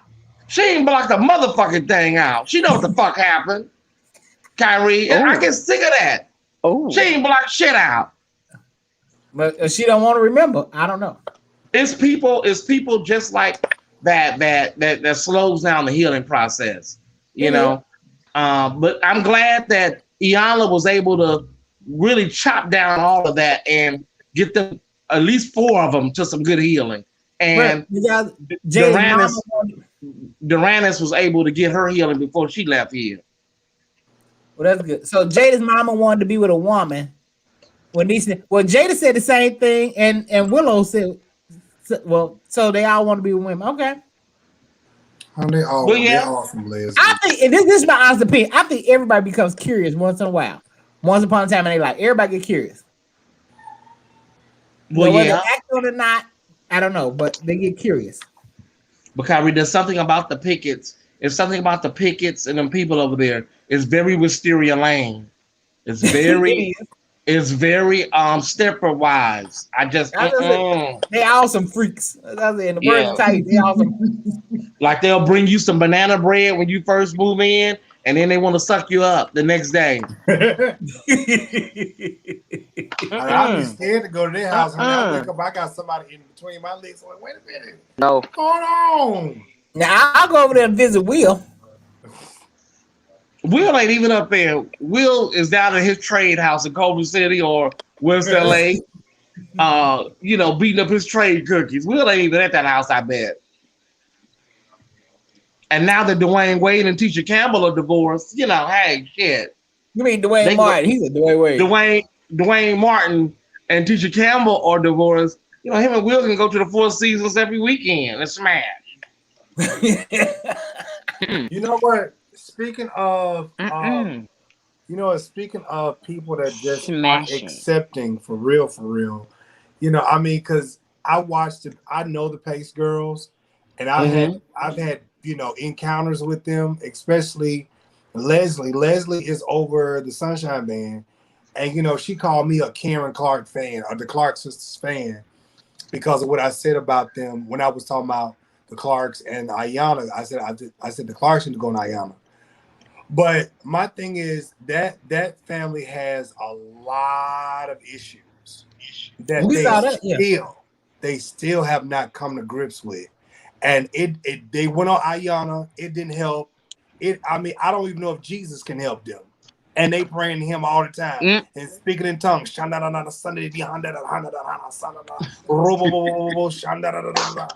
All of this stuff like that. And I'm like, baby, you ain't got it together yet. I don't know what to tell you, daughter. I really don't know what to tell you. Y'all here speaking in tongues and you still got hate in your heart. You out here and you still hate your sister. And it shows. But y'all was trying to get to the bottom of it, but they wouldn't open up. Everybody wouldn't open up. Some people will die with this stuff in them. They really will. I get so much flack. For being Team Denise Kyrie. I do. And people, I just support that lady. I don't know why. It's just something in my spirit. I support Denise Clark Bradford because, it's always one in every family, a black sheep in every family. You gotta take the picture. Wait a minute.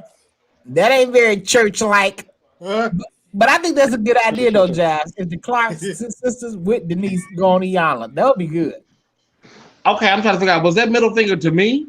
No. That was his profile picture. That's his profile picture. That's the picture. Oh, well, it was on while I was talking. No, I'm sorry. It was on while I was talking. So we not gonna do that. I was just making sure.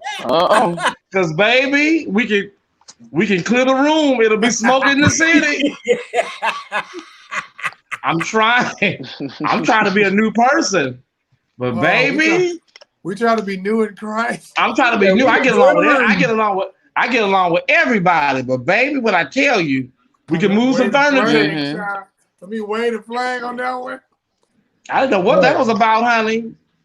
Yeah, but anyways, like I was saying, I've always been Team Denise. If people want to say fuck her, throw the middle finger up to Denise, that's fine. Why would but you have to ask yourself why.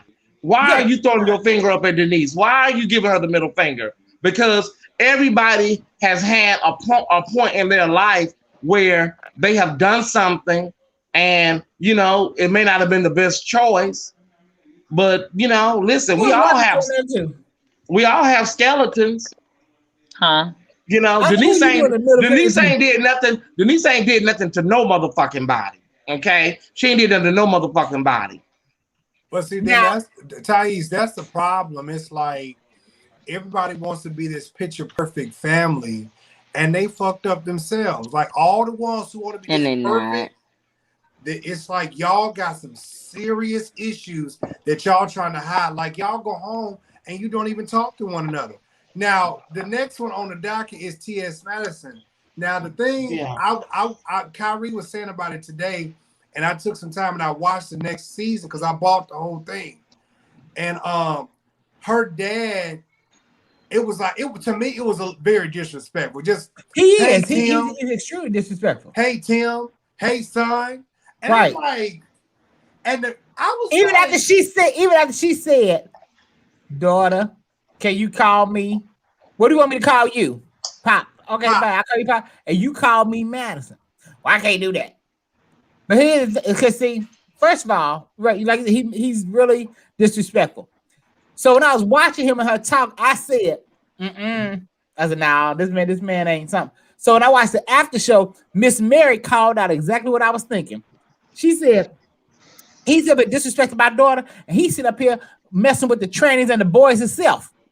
And I said, I knew it. I said, I knew that. I didn't see that. I didn't see the after show, Kyrie. What after show? So it's an after show to come on YouTube after the T.S. Madison show. I didn't know about that. It's after show. So when she said that, because Miss Mary was pissed because she didn't go, because you saw the show, she didn't go with them when they went to film that part. She stayed at the house. So when she saw it tonight, she was crying. She was so mad. And so because she said that man, she said he evil. And so because she had told the production, she said, I don't want to be anywhere near him. Do not put me anywhere near him. So they didn't. They didn't let her film. But she said he up here himself messing with the trannies and the boys.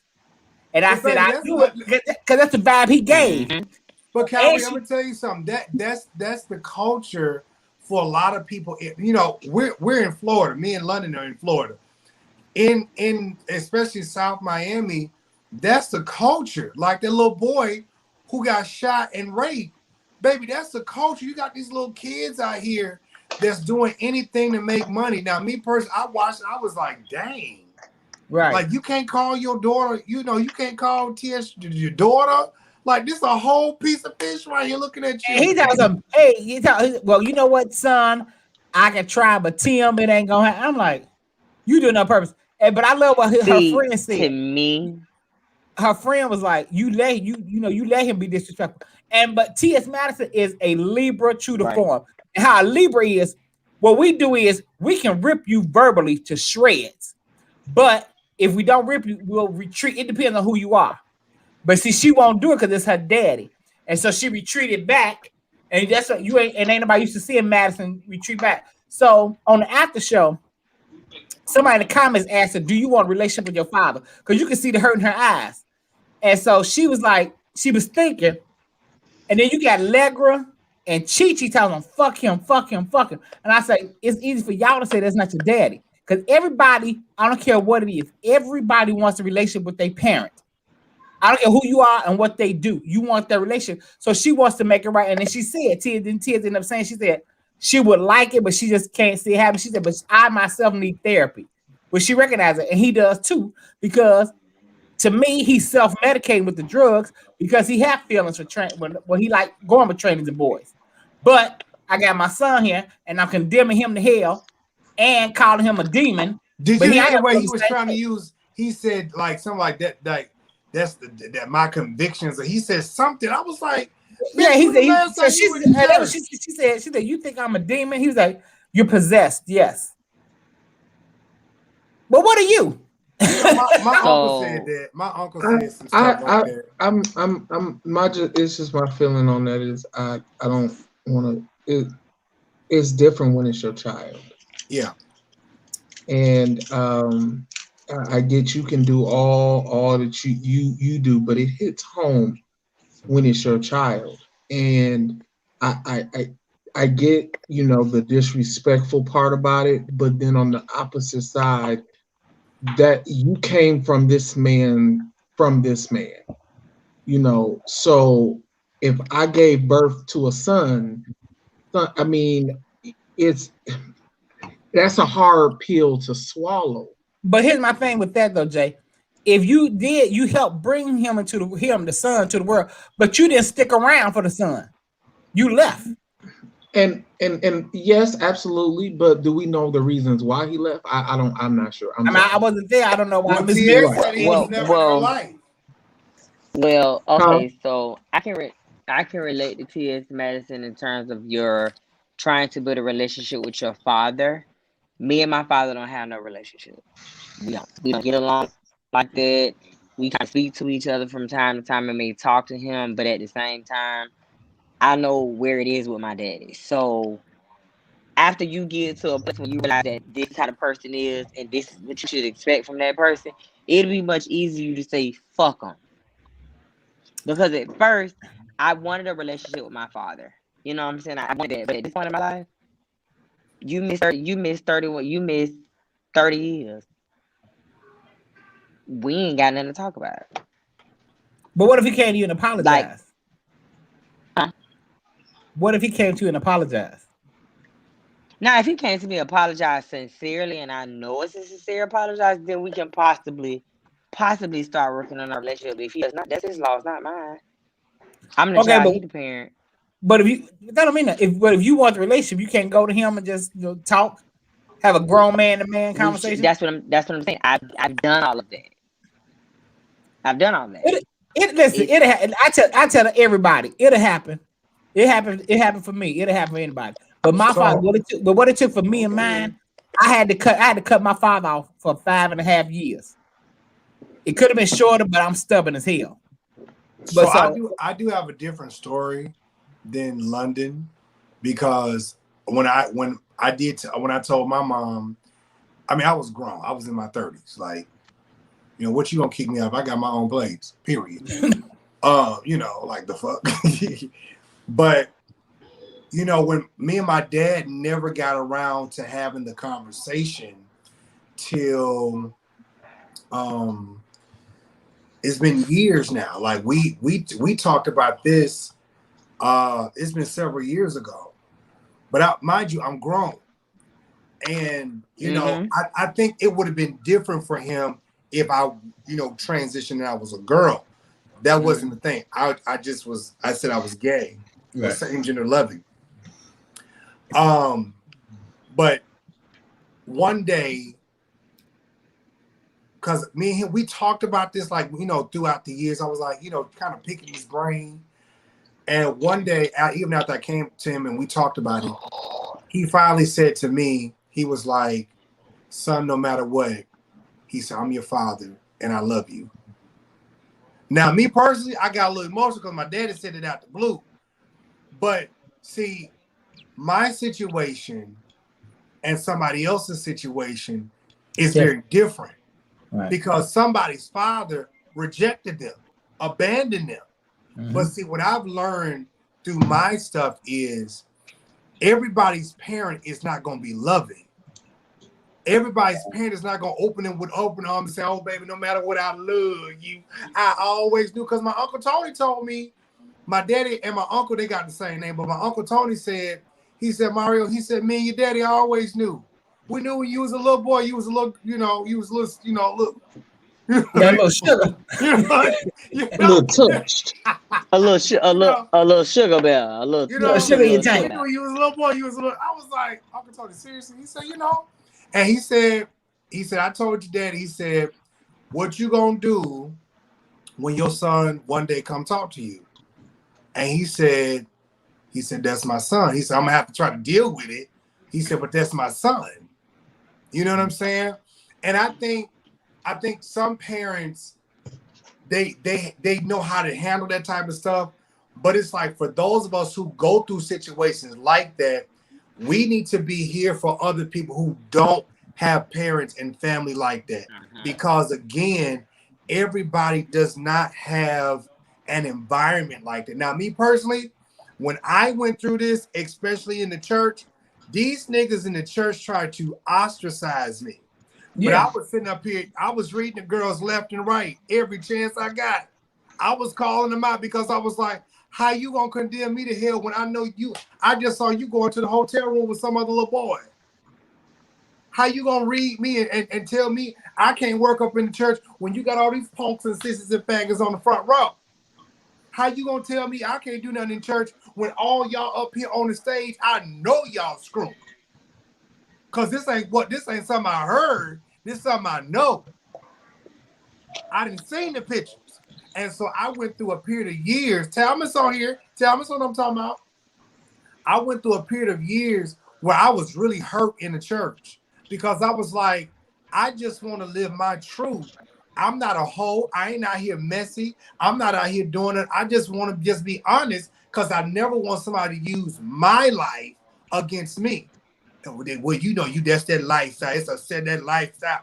Bitch, this ain't a motherfucking lifestyle, bitch. This is my life.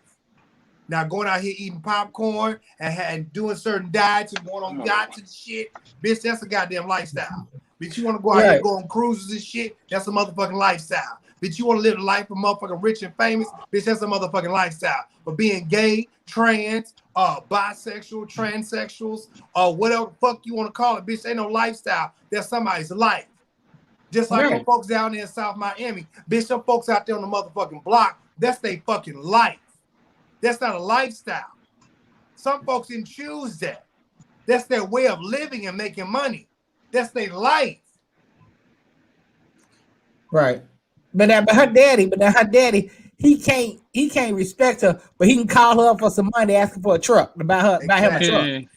Hello. See, that's the way it is. And listen, I'm not going to give away too much because I'm working on my memoir, my book, which will be on sale. Which will be on sale in 2022.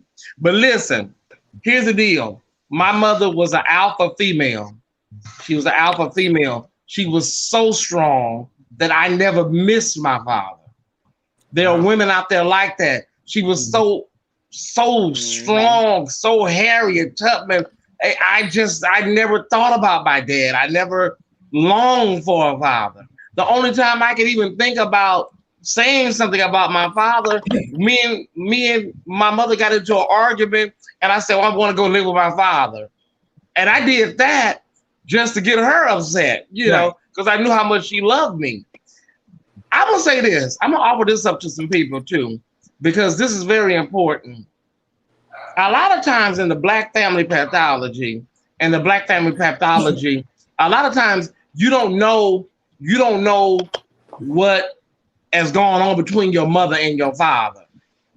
And sometimes it may be what your mother said, and it also may be some things that have been left out as well.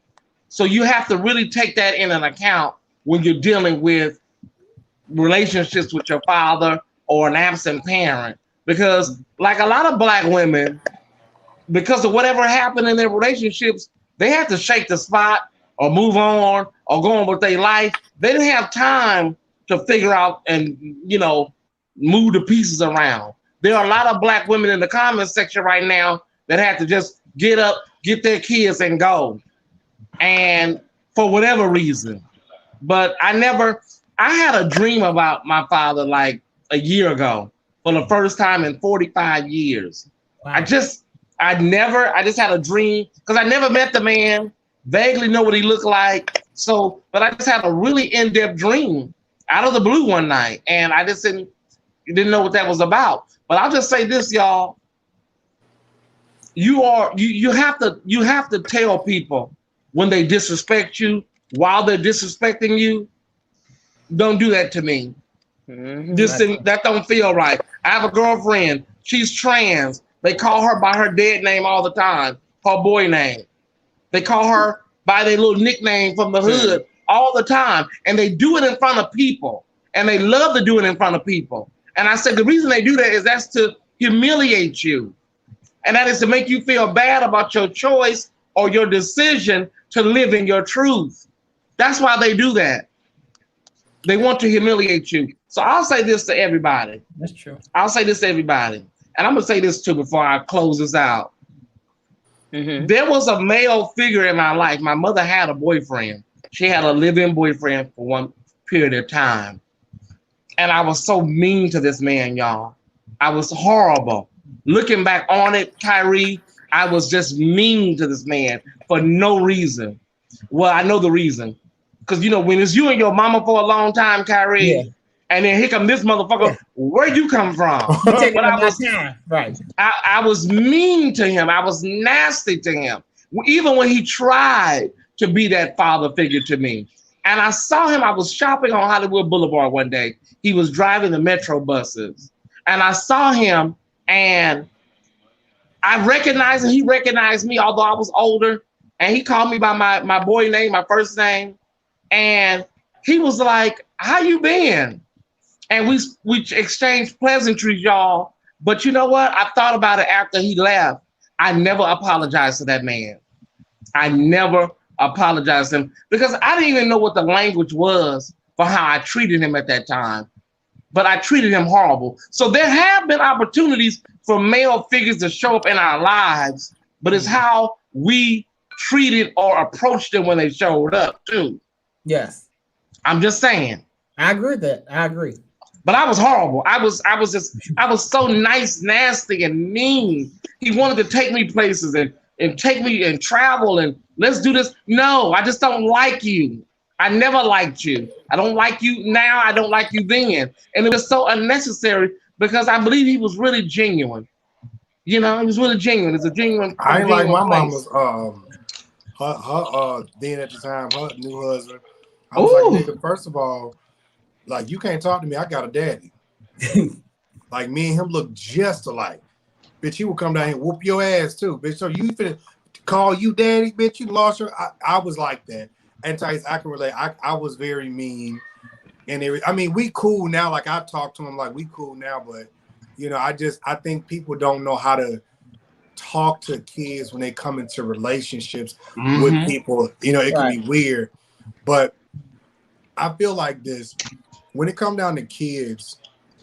Like I said, everybody does not have my particular story, but I feel like sometimes, you know, you have to be that bridge or that shoulder and that encouragement for somebody along the way. That's why there are so many programs out here, and it's really hard. Yo, it's really hard for kids to be themselves or come out or whatever, because it's like, this is my only family. And this is why some people don't do it. Because if I come out, my family's gonna throw me away. Right. Who wants that shit? Right. And everybody can handle that. Do you really think being same gender loving is simple and easy? It's not. I'm gonna tell you the truth. I think my folks would have rather me said I was, or they would have rather me said I was bisexual.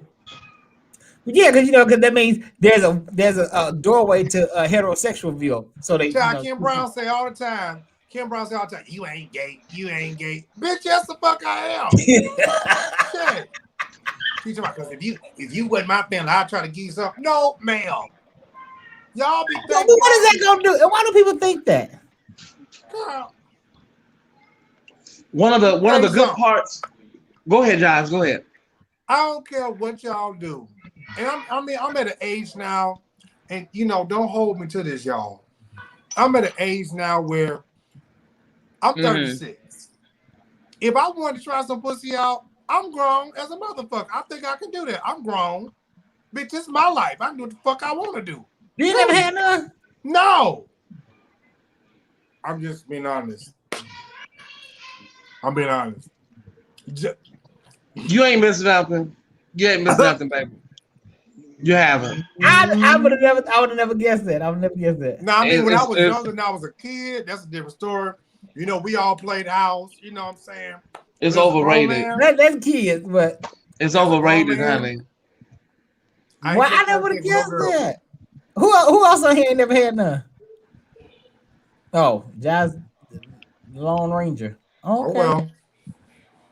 It's overrated. You ain't missed nothing. But if you come across the right booty or the right meat, baby. If you come across the right booty or the right meat, it will change your life ever. Depending on your orientation, it will change your life forever. depending on your position. If you come across the right meat or the right booty, I promise you, you'll walk around in the daytime with a flashlight. I mean, yes. Jeff said, "Nah, bro, I'm gayer than gay, and I've had some puss." I'm sorry, y'all. Who said that? That's not like me. Jeff said, Jeff, yeah, that's me too. I'm not sorry, but the truth of the matter is, I was just raised to be like, women were like sacred, and I just, and I'm like, the only way I want to get, some pussy was if I was gonna be married to a girl, because I was just raised like that. That's why I was. And I was like, well, girl, listen, I'm just gonna get nothing, because girl, that was during my delivery stage, and then we was fucking like wildcats. I don't know. Maybe I should have tried it when I was younger or something. I don't know. I was never a wild child. Jives, I had it at various stages. I had it at stages when my brother is 4 years older than me. So yeah, I had tried it when you're emulating what your older brother's doing. I did it when we were doing that. Then you have your stage like Kyrie was saying, when you're trying to, I don't know, when you're trying to prove something to yourself. That didn't work. As many people know, my followers know, I used to be a sex worker back in the day. Had to do a lot of things back then for that. That didn't work. So I know for a fact that I'm not. That's not for me, because I've tried it in several different stages, and it never felt natural. It never felt like something you want to go back and revisit. I mean, okay. So let me tell you. Okay, this may sound a little strange. So let me close my door. John's getting ready to drop a bomb. Right. I'm talking about a bomb in Gilead. Oh shit. So what? I know this may sound a little TMI, but one of the freakiest things that have ever turned me on was a trans man. I'm telling you, it is one of the things that has been a trans man. Oh yeah. Yeah. Like I can turn you on. Like I mean, when I saw it, I was like, "Well, bitch, that'll be because I had a girl." And I've said this before. I had a girl. She was a stud. She was at McDonald's, and she came to the window, and she was like straight nigga. And I was like, oh shit! Wait a minute. I knew then. I said, bitch, that'll be the only way I get some pussy. Bitch, you gotta be a nigga. Excuse me, y'all. When I said this, you gotta be a nigga, bitch. Cause bitch, let me tell you right now, bitch, you gonna have to be. Because I saw a dude on Twitter. I saw a dude on Twitter, and it was a trans man. And face wise, body wise, I was like, light skin. No. I saw the light skin one, but this was a dark skinned dude from Houston, and I was like, ooh. Oh, bodybuilder. Live weight. He's not a bodybuilder. He looked like just straight trade. I was like, that'll get me right there. Now, it's a set of twins like that. It's a set of twins that caught my eye like that. They light skin. Yeah. Yes, Pussy don't feel me now. Yeah. Pussy don't feel me now. Yes, Lord. It's gonna make its own gravy. Oh Lord. What is that? What happened to Jives? He went somewhere. Oh, he froze. He froze. Jives, what are you doing? Somebody got some feedback. That was my fault. Oh, that was my fault. Okay, wait a minute. Jives, did you fall? And he plugging something up. Or something. Did Jives fall? No. You plugging something up. Okay. One of the best parts of the T.S. Madison episode. But no, like, okay. One of the best parts of that T.S. Madison episode, y'all, was the explanation, because a lot of people don't understand. A lot of people don't understand how people wind up in the streets. LGBTQ people wind up in the streets hustling and taking care of themselves. You know, right. My followers know my story. But a lot of times people just don't know how you end up there. It's not because you don't have family. It's not. Right. It's a lot of times your family is not the best place for you for your orientation. You see what I'm saying?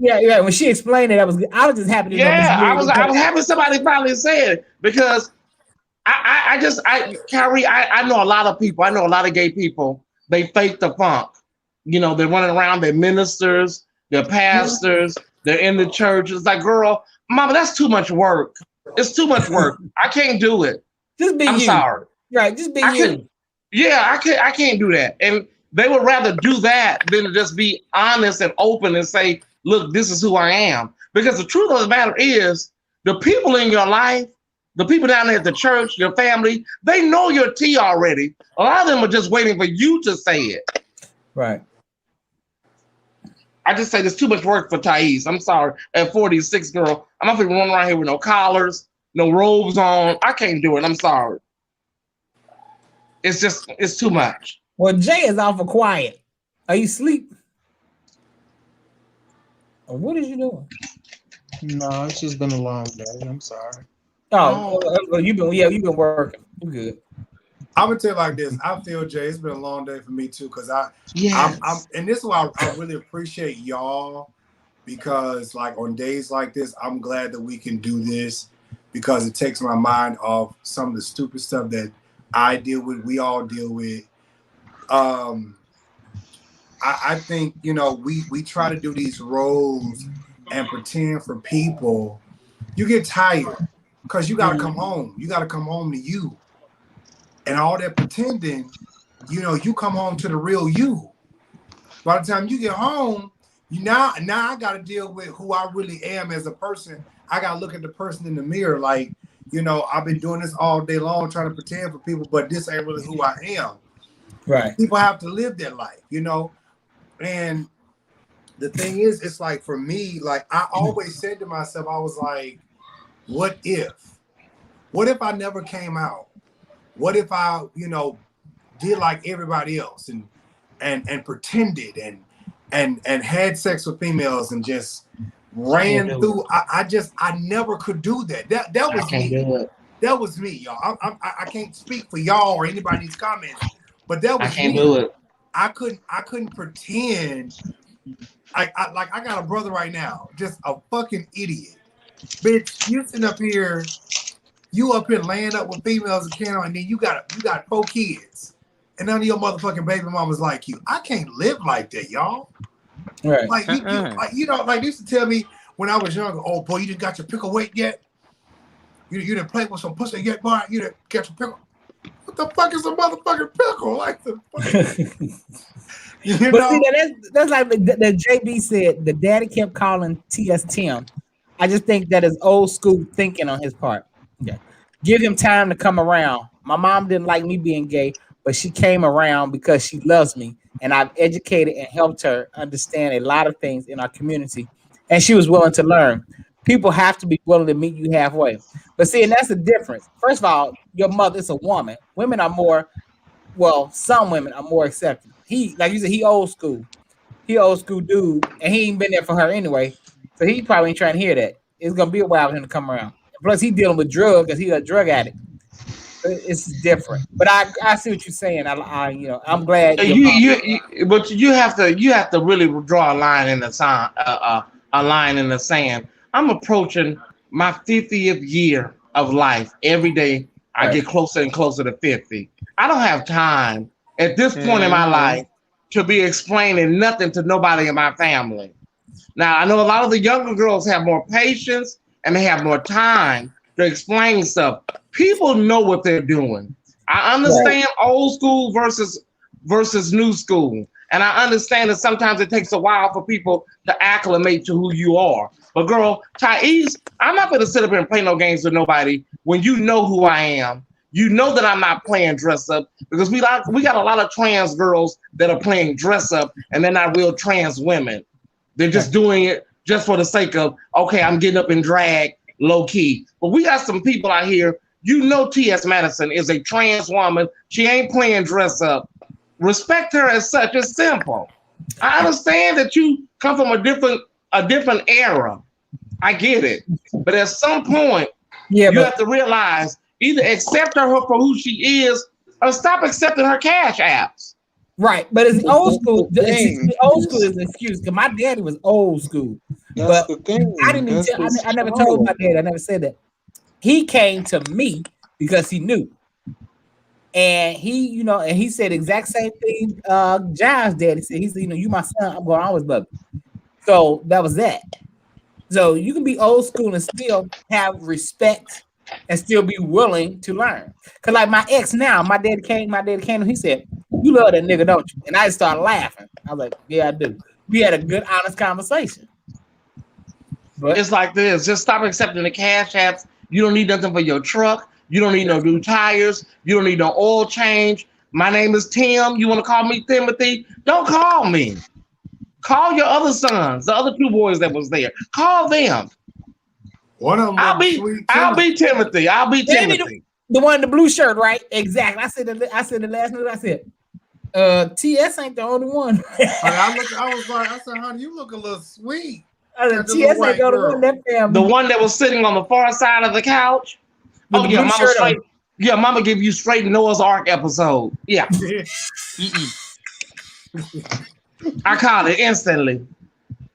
Like, girl, if you don't go somewhere and sit down somewhere.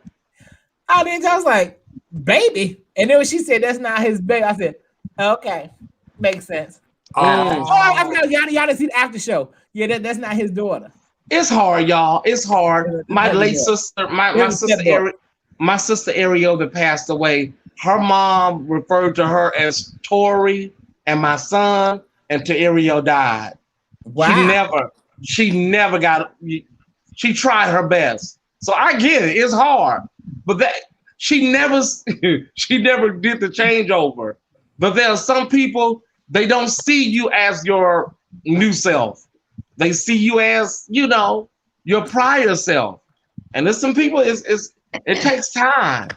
But Ariel, she always told me, she said, Thais, I've just learned to deal with it. And, but she said she did sit down and talk with her mother and tell her, little girl, when we're out at functions, you get carried away.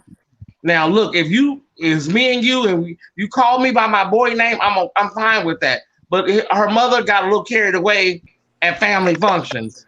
Like, can you look, or outside at the bank or somewhere outside? Girl, just try your best. That's not my name. And I use female pronouns. Can I ask try your best. Can I ask you a question? I just think, to me, this is just to me. When people you can ask me a question. You can ask me a question, Jay. Are you talking to me? Yeah, I'm talking to everybody. It's to me, it's just kind of difficult. Why is it difficult? Because you're talking to the person who gave you your name.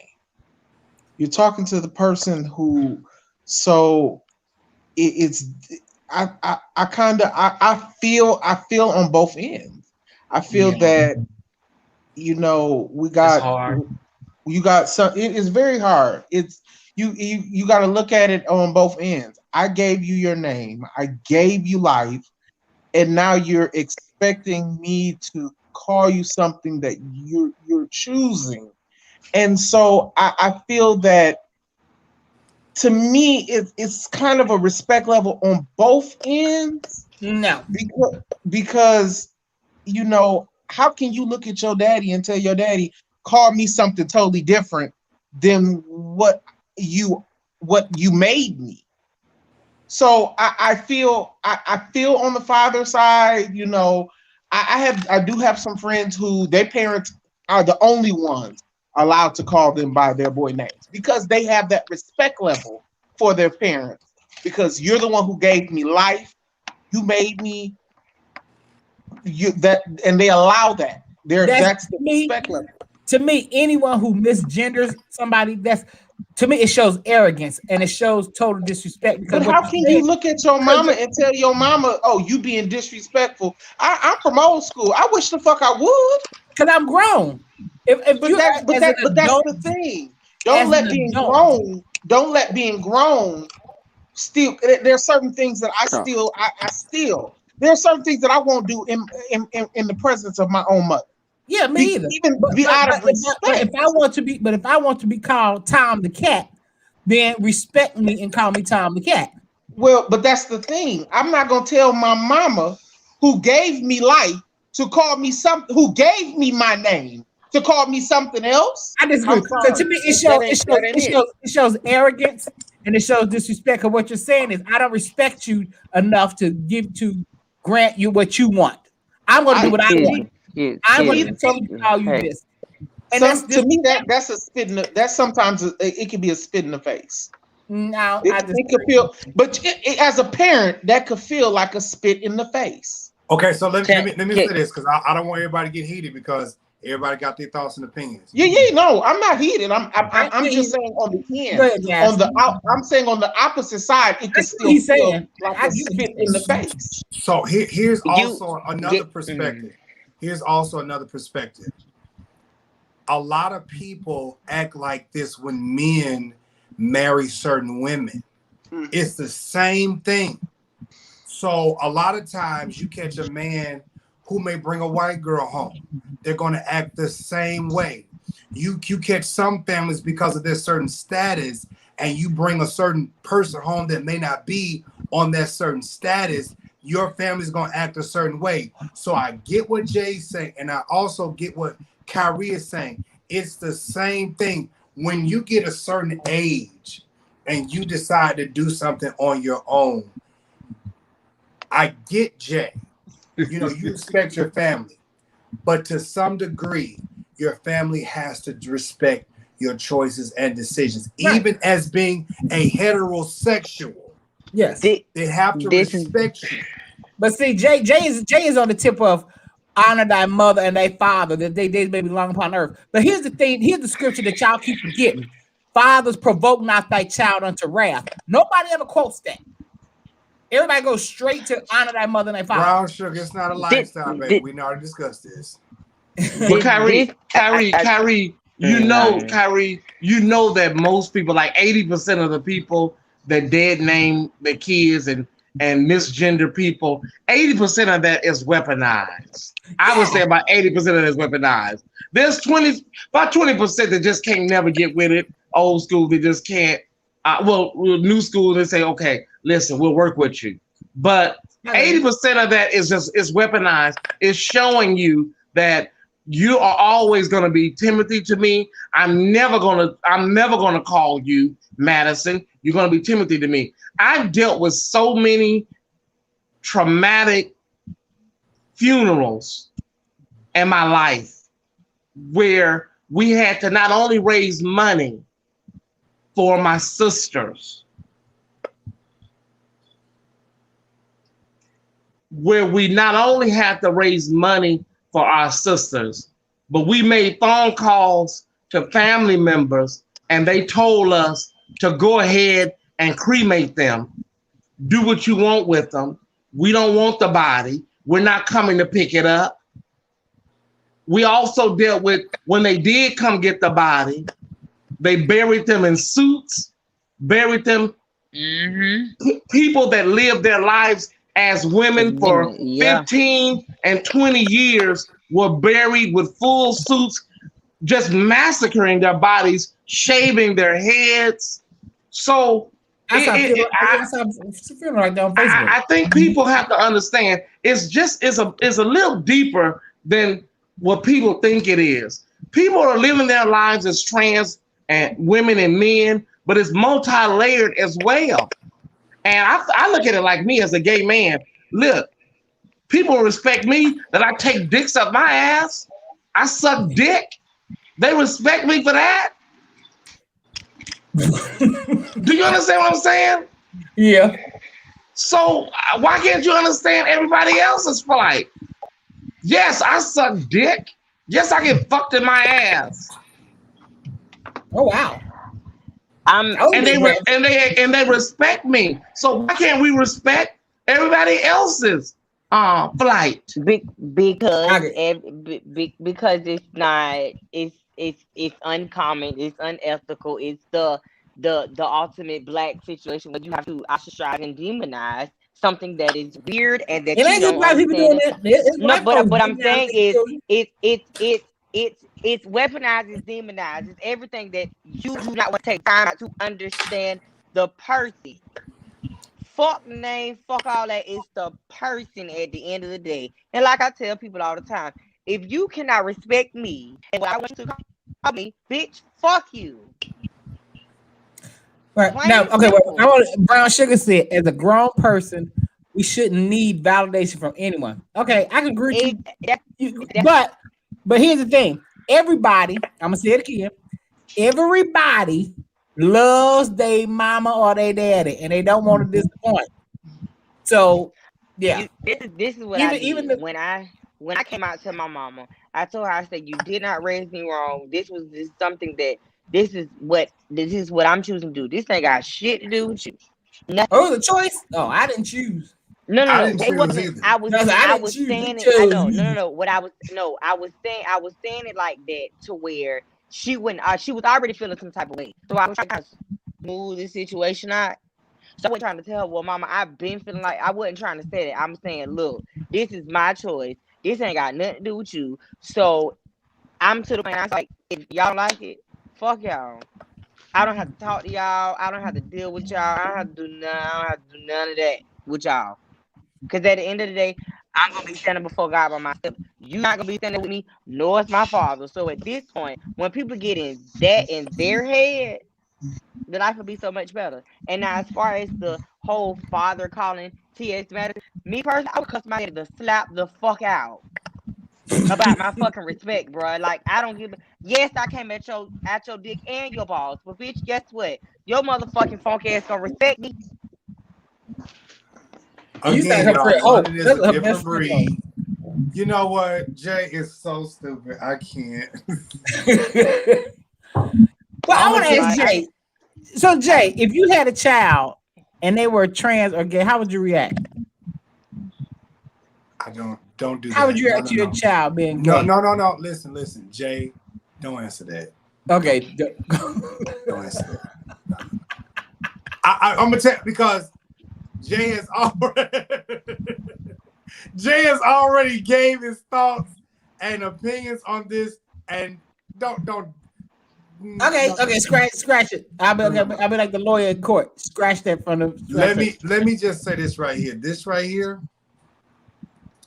This has been the downfall, and I don't care what y'all say in these motherfucking comments. Hear me when I'm fucking telling you. This right here has been the downfall of so many relationships, friendships, colleagues, families, everything. Because somebody takes what's in here too far literal, read it the wrong way, or they got it mixed up, or this is their, they may be apostolic or Pentecostal or Kojic or whatever, and because my religion ain't like your religion, and let me tell y'all something. I think this is the great one of a great history book, but at the end of the day, you got to do what's right for you. Mm-hmm. God is not going to take this Bible and say, you didn't live everything in this Bible, because you can't. You really can't live everything that's in this. I'm being honest. There are 613 commandments in the Bible and more than that. You can't live all that. All you can do is to be the best you possibly can be. God created us. And I said it when I said God created all of us. And if I choose to decorate my body with some earrings, I'm not going to hell. If I choose to cut my hair a certain way, goddamn it, I'm not going to hell. If I choose to sit up out here and although I don't have none, but if I choose to put a tattoo on my body, I'm not going to hell. Now, just because I can stick my dick somewhere, that's my goddamn business. You don't have no tattoos? I ain't got no tattoos. Jay, not Jay, but Kyrie, when I tell you I am a 100% church boy, I didn't do nothing. I mean, nothing. I didn't have sex. I didn't go to clubs. I tried to. They told me I was going to hell if I went to a club. They said, you go pray. I'm talking about like I was the quintessential choir boy. I just wanted to be pleased. Listen, and this is gonna be far. I told y'all this before. I just, because of what I was taught, I just wanted to be pleasing not only to God but to my family. And it meant, and I prayed, y'all. I prayed. I mean it when I say this. I prayed for God to take my emotions away. When my dick got hard, I prayed to God to take that away, because I was like, anything that could be wrong or look wrong, I just didn't want it because they made me feel that way. That's my story. I didn't want my penis to get hard because I was like, that was a sin. Oh, wow. And I was like, God, like, I don't want to look at something. Then, I feel some type of way because I feel dirty because I was taught you listen to blues, that's a sin. You look at females wrong, that's a sin. I was like, well, dang, I thought I'm supposed to look at girls. Oh, you're lusting after females. I was like, so I'm not supposed to look at. So, okay, so I'm supposed to look at boys. No, that's a homosexual spirit. So I'm like, okay, so you know what? I'm going to be a motherfucking monk. Wow. I mean, that ain't my testimony. Wow. That's but you know what? But you know what? Prince KingJives is really, really digging into some things tonight, and with what he just said. And man, I wish we had some time tonight. But what he opened up some doors and some layers right there. I'm gonna say this. I try not to get too deep on our platform because there's a thin line between the Four Kings and Carlton Pearson. So I try to keep it, entertainment with a little knowledge. Wait, women wearing flip-flops. Yeah. Go ahead. But the thing is this, y'all. What Jives is talking about, it happens in the church and in religion. All of that, not wearing pants, not watching TV, you can't go to the movies. All of that is rooted in misogyny, it's rooted in homophobia, but it's mainly rooted in control. Because what happens is that when you become a free thinker, if you watch TV, if you go to the movies, if you talk to people outside of the church, your mind may get enlightened and you may escape this vortex that you're in. So they have to contain it. What I encourage everybody, I know it's a lot of religious people on here tonight, a lot of sanctimonious people. I tell everybody to do this. This is your homework tonight. Go and do a DNA or an autopsy. Dig up the founder of your religion. Okay? Whoever the founder is of your religion, it all starts there. A lot of people are in denominations because their grandmama and their mama was there and they're there. But what I encourage you to do is to do a little research into your denomination and figure out, how did this start? Who was the originator? Because at the end of the day, how I look at my life now, it's just me and God. That's it. I don't really have a middleman no more, y'all. I wish everybody would get there. I wish everybody would get there, but everybody's not ready to be there. So I don't push that on nobody. Once you break free from that vortex, honey, your blood pressure will even go down. You better say it. You better say it. The thing about it is, you know what? When I haven't been in church like I used to, and it's freeing because I look at these people and they get mad at me because I'm like, oh, you going to church? Oh, you ain't going to church? Somebody asks, you going to church on Easter Sunday? I'm like, girl, for what? So y'all can dress up in your little decent suit. Half y'all motherfuckers ain't been to church since last Easter. You know what I'm saying? And I mean, for me, I'm just like, it took me, when I went to college, I took a philosophy and an ethics course. And it started challenging my belief system. And after that, I just started studying more. I studied Judaism and I studied, Islam and different things of that nature. And so I started looking at stuff different. When stuff started happening in my family and I moved away and I was on my own, I didn't have that shield and covering, and I was able to just see the world differently. And so when I did that, and my faith was challenged, my sexuality and all this other stuff was challenged, and I started seeing other people that spoke against same gender loving or whatever the case may be, and I started seeing them doing things, and I'm saying to myself, if God loves you doing the bullshit you do, bitch, I know God love me, and I ain't doing a motherfucking thing.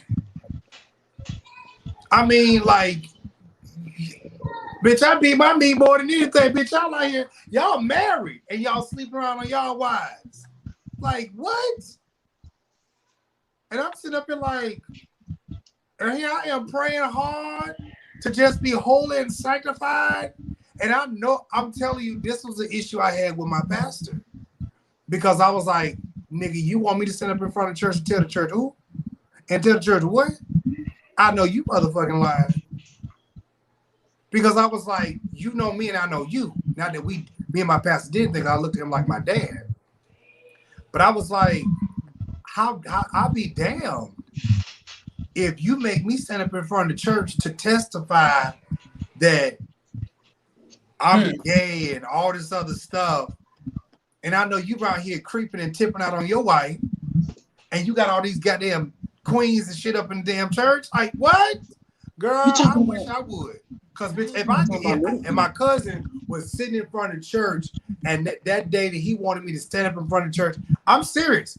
I had to stand up in front of the church because I said something about O.C. Allen's church in Atlanta, and he wanted me to stand up in front of the church during a Bible study, and it was another guest pastor who was there, and I either had to tell the church I was gay, or I had to make what my statement about the Vision Church in Atlanta very clear where I stood. And my cousin them was on the front row sitting there, and she was, first of all, the pastor's wife was looking at me, she was crying. She was like, Mario, just fix your face, calm down, honey. I know, because she know what it was like to live with that raggedy ass man. My cousin that was sitting on the front row, You're not talking about little feet on. Who was it? Who had a playground? My cousin that was sitting on the front row, and my cousin was like, "Oh God, he about to go. Oh shit. Because I was sitting there reading off a paper, and I was reading it, and I paused, and my cousin said, "Oh shit," because I was about to let him have it, and I was like, Mario, just let the shit go and go sit down. And after that, I ain't never been the same. Because I've never in my life had somebody to make me stand up in front of the church to make me say any fucking thing. I felt so degraded because I was like, bitch, you doing all this shit out here in these fucking streets and going to these convocations, doing all this bullshit, and you gonna make me stand up in front of the church and do what? Oh, I was over it. That's what you should have said. Over it. But see, had I had it, Kyrie, did that, I would have really shut that church all the way down, and we would have been fighting for real. Like I would have been known for fighting in the motherfucking church. But I didn't want to do it because I was like, you know what? Maybe this should have passed because everybody kept telling me, Mario, just do what you gotta do. It's gonna blow over. It's gonna blow over, and it didn't blow over. Everybody has a cutoff point though, Jives. Everybody that's broken free from that vortex has I call it a check please moment. Kyrie know what I'm talking about. When you say, girl, somebody call me a taxi. I can't do this no more. Because my cutoff point, the point where I say a stick or fork in me was Kim Burrell. I'm just being honest. It just something about that incident really fucked with me, Kyrie. The Kim Burrell debacle. But what really did it for me was there was a woman that was beloved at our church. I'm not from the apostolic denomination, but she was. And she would visit all the churches. She was real well known in Pasadena. And her family was apostolic. And I remember her daughter contacting me and telling me like they don't want to put no makeup on my mama, and Kyrie is thinking about it is bringing it all back to me. She was like, the funeral home told them that you have to at least do a base. There's in the mortuary business, you have to do at least a base. You don't have to do like full makeup, but the body changes colors when you die. And the blood come out. And the family didn't even want to do the base.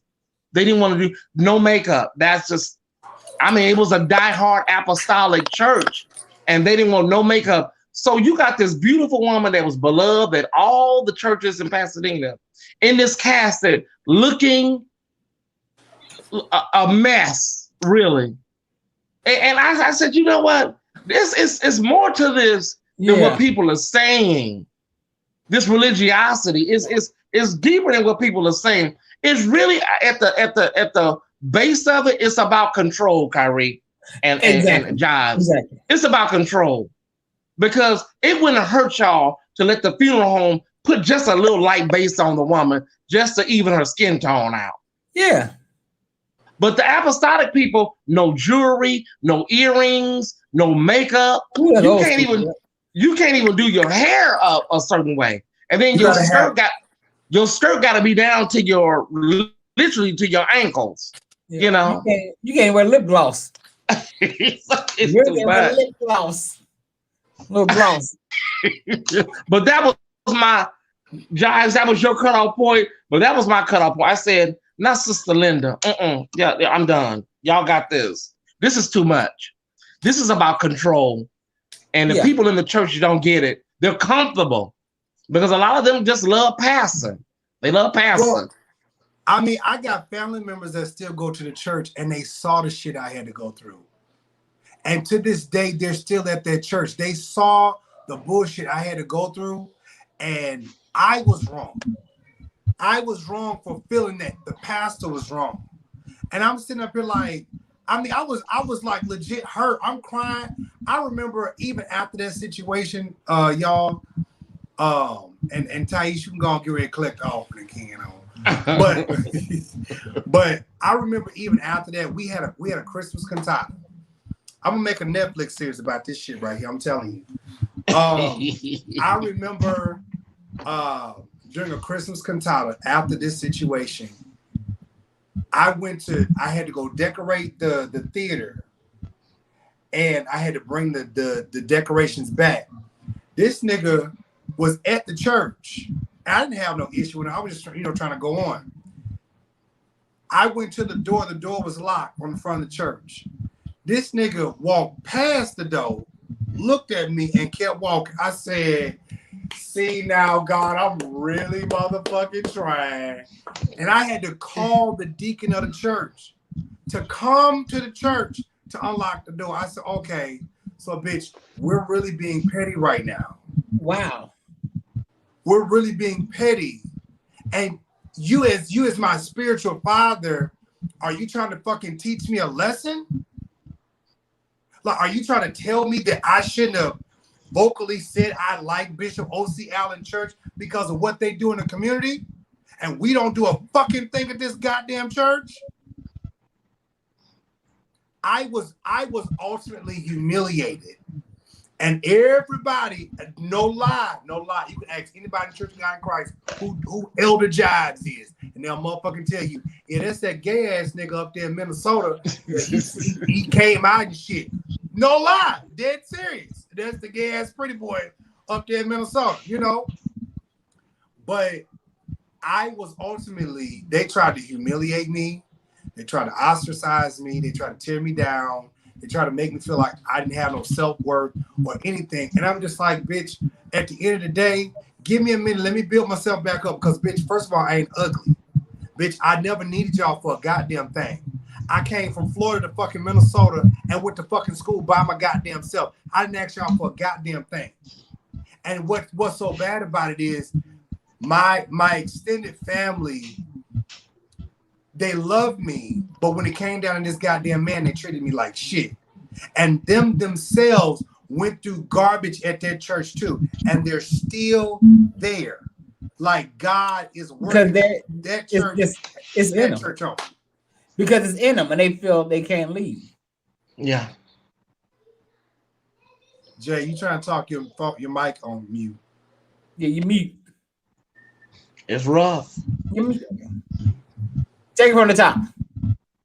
No. I'm sorry. That was an employee of mine calling. I was answering my work. I'm sorry.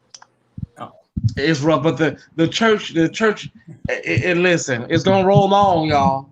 It's people that break free every day. We've seen the new numbers with the millennials, 18 to 35, are leaving the church in droves. But it's still, the church is still, it's still viable. And a lot of people are just not gonna get the memo. They're just not. So all you can do is just wish for the best. As we get ready to, close out this Four Kings session, we want to thank everybody for tuning in tonight. We don't know what happened to London. We don't know what happened to London, but London, baby, go on and get you some rest. We loved you. We loved you, London, but God loved you best. At the end of the day, thank every person that came by tonight and sat with us. I'm glad that we were able to, give you a little couple of nuggets to take with you today or tonight, and be sure to sow a seed into KingJives. If you were blessed tonight, sow a seed to him. He provides this platform for all of us as we grow our own individual platforms. Amen. So we thank you, KingJives, for this opportunity, and I implore everybody to click like. Make sure you click like and subscribe to KingJives if you're a first-time viewer tonight. Amen. Listen, let me be honest with you tonight. Mother is tired. There's not gonna be no KingJives after show tonight. I promise you, it's not. I'm gonna go watch RuPaul's Drag Race. I love y'all. I'm so behind on that. I love y'all. I'll check y'all out tomorrow on my page. KingJives, thank you again. But you know what? Kyrie, what really got my wheel to going about this religion? What? Carrie. The movie? The movie. You remember when she got her period at school? Yeah. And her mama, she came home, but her mama was beating her, talking about the first scene was intercourse, and it kind of gets your mind thinking like, these people are crazy. But back then that was real. Yeah, these people are crazy. I think it's time for me to check out. But at the I'm good. Okay, so thank you, Jives. I love you guys. I love everybody. Thank y'all, Jives Nation. To the Thai Squad, I appreciate y'all for showing up.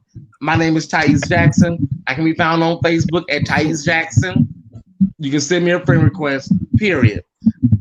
Take it away, KingJives. Listen, everybody on here, I appreciate every last one of you guys for even wanting to be a part of Four Kings, the show, and everything. And I know we all don't agree, and I know this, we do not agree. And sometimes, it just is what it is. But I appreciate everybody's perspective. I appreciate Jay. I appreciate your perspective. We talk. And we don't always agree, and I love you regardless. Like, period. I've known Jay for a while. Jay Baker McCain. He Baker McCain in the show. Why is everyone saying that? I like Jay too. Jay Baker McCain. Kyrie, I met Kyrie a long time ago. He was doing his radio show. And he started inboxing me, asking me questions. I appreciate him because he's Kyrie. Thais, last night I was on his show and it just reminded me of the first time I encountered Thais. I laughed so damn hard.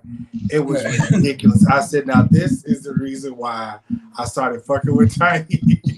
Thank you. Because he is damn stupid. He is crazy. Thank you. But let me tell y'all something. What we miss in life is being able to laugh and enjoy. Ever since I broke away from religion. I've enjoyed my life. I'm not gonna even lie. Exactly. Nigga, I went and got my ears pierced. You know, I was like, hell, do I need to get a tattoo next? I don't know. I didn't get, shut up, boy. Listen, you know what? I missed so much. What your church say about all that? Huh? I'll ask Jay, what did your church say about all that?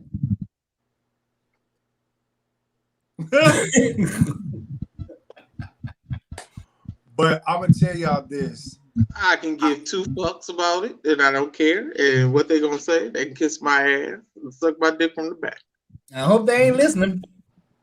And on that note, I don't, and they know I'll tell them that in a minute and walk off. Oh Lord. So y'all, listen. Thank y'all for being on. I know I'm giving trade tonight. I'm not sorry. It is what it we is. see. I got a chance, opportunity to work with another company yesterday, and it feels good to work with people that you can help and be a part of. That's ministry.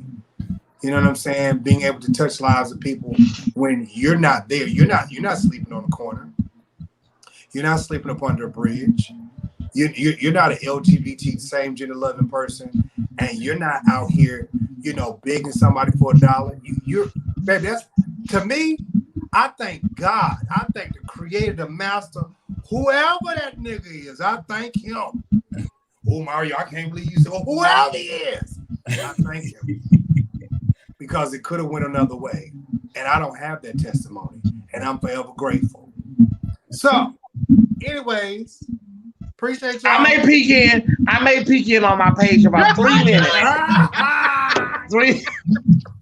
Cause look, I still got some drink left. I still got a little drink left. Y'all know, y'all already know. Okay, about 3 minutes. I'm gonna be 3 minutes. 3 minutes. 3 hours. Let's go watch that. Baby, that's it. Right. 3 minutes. 3 hours.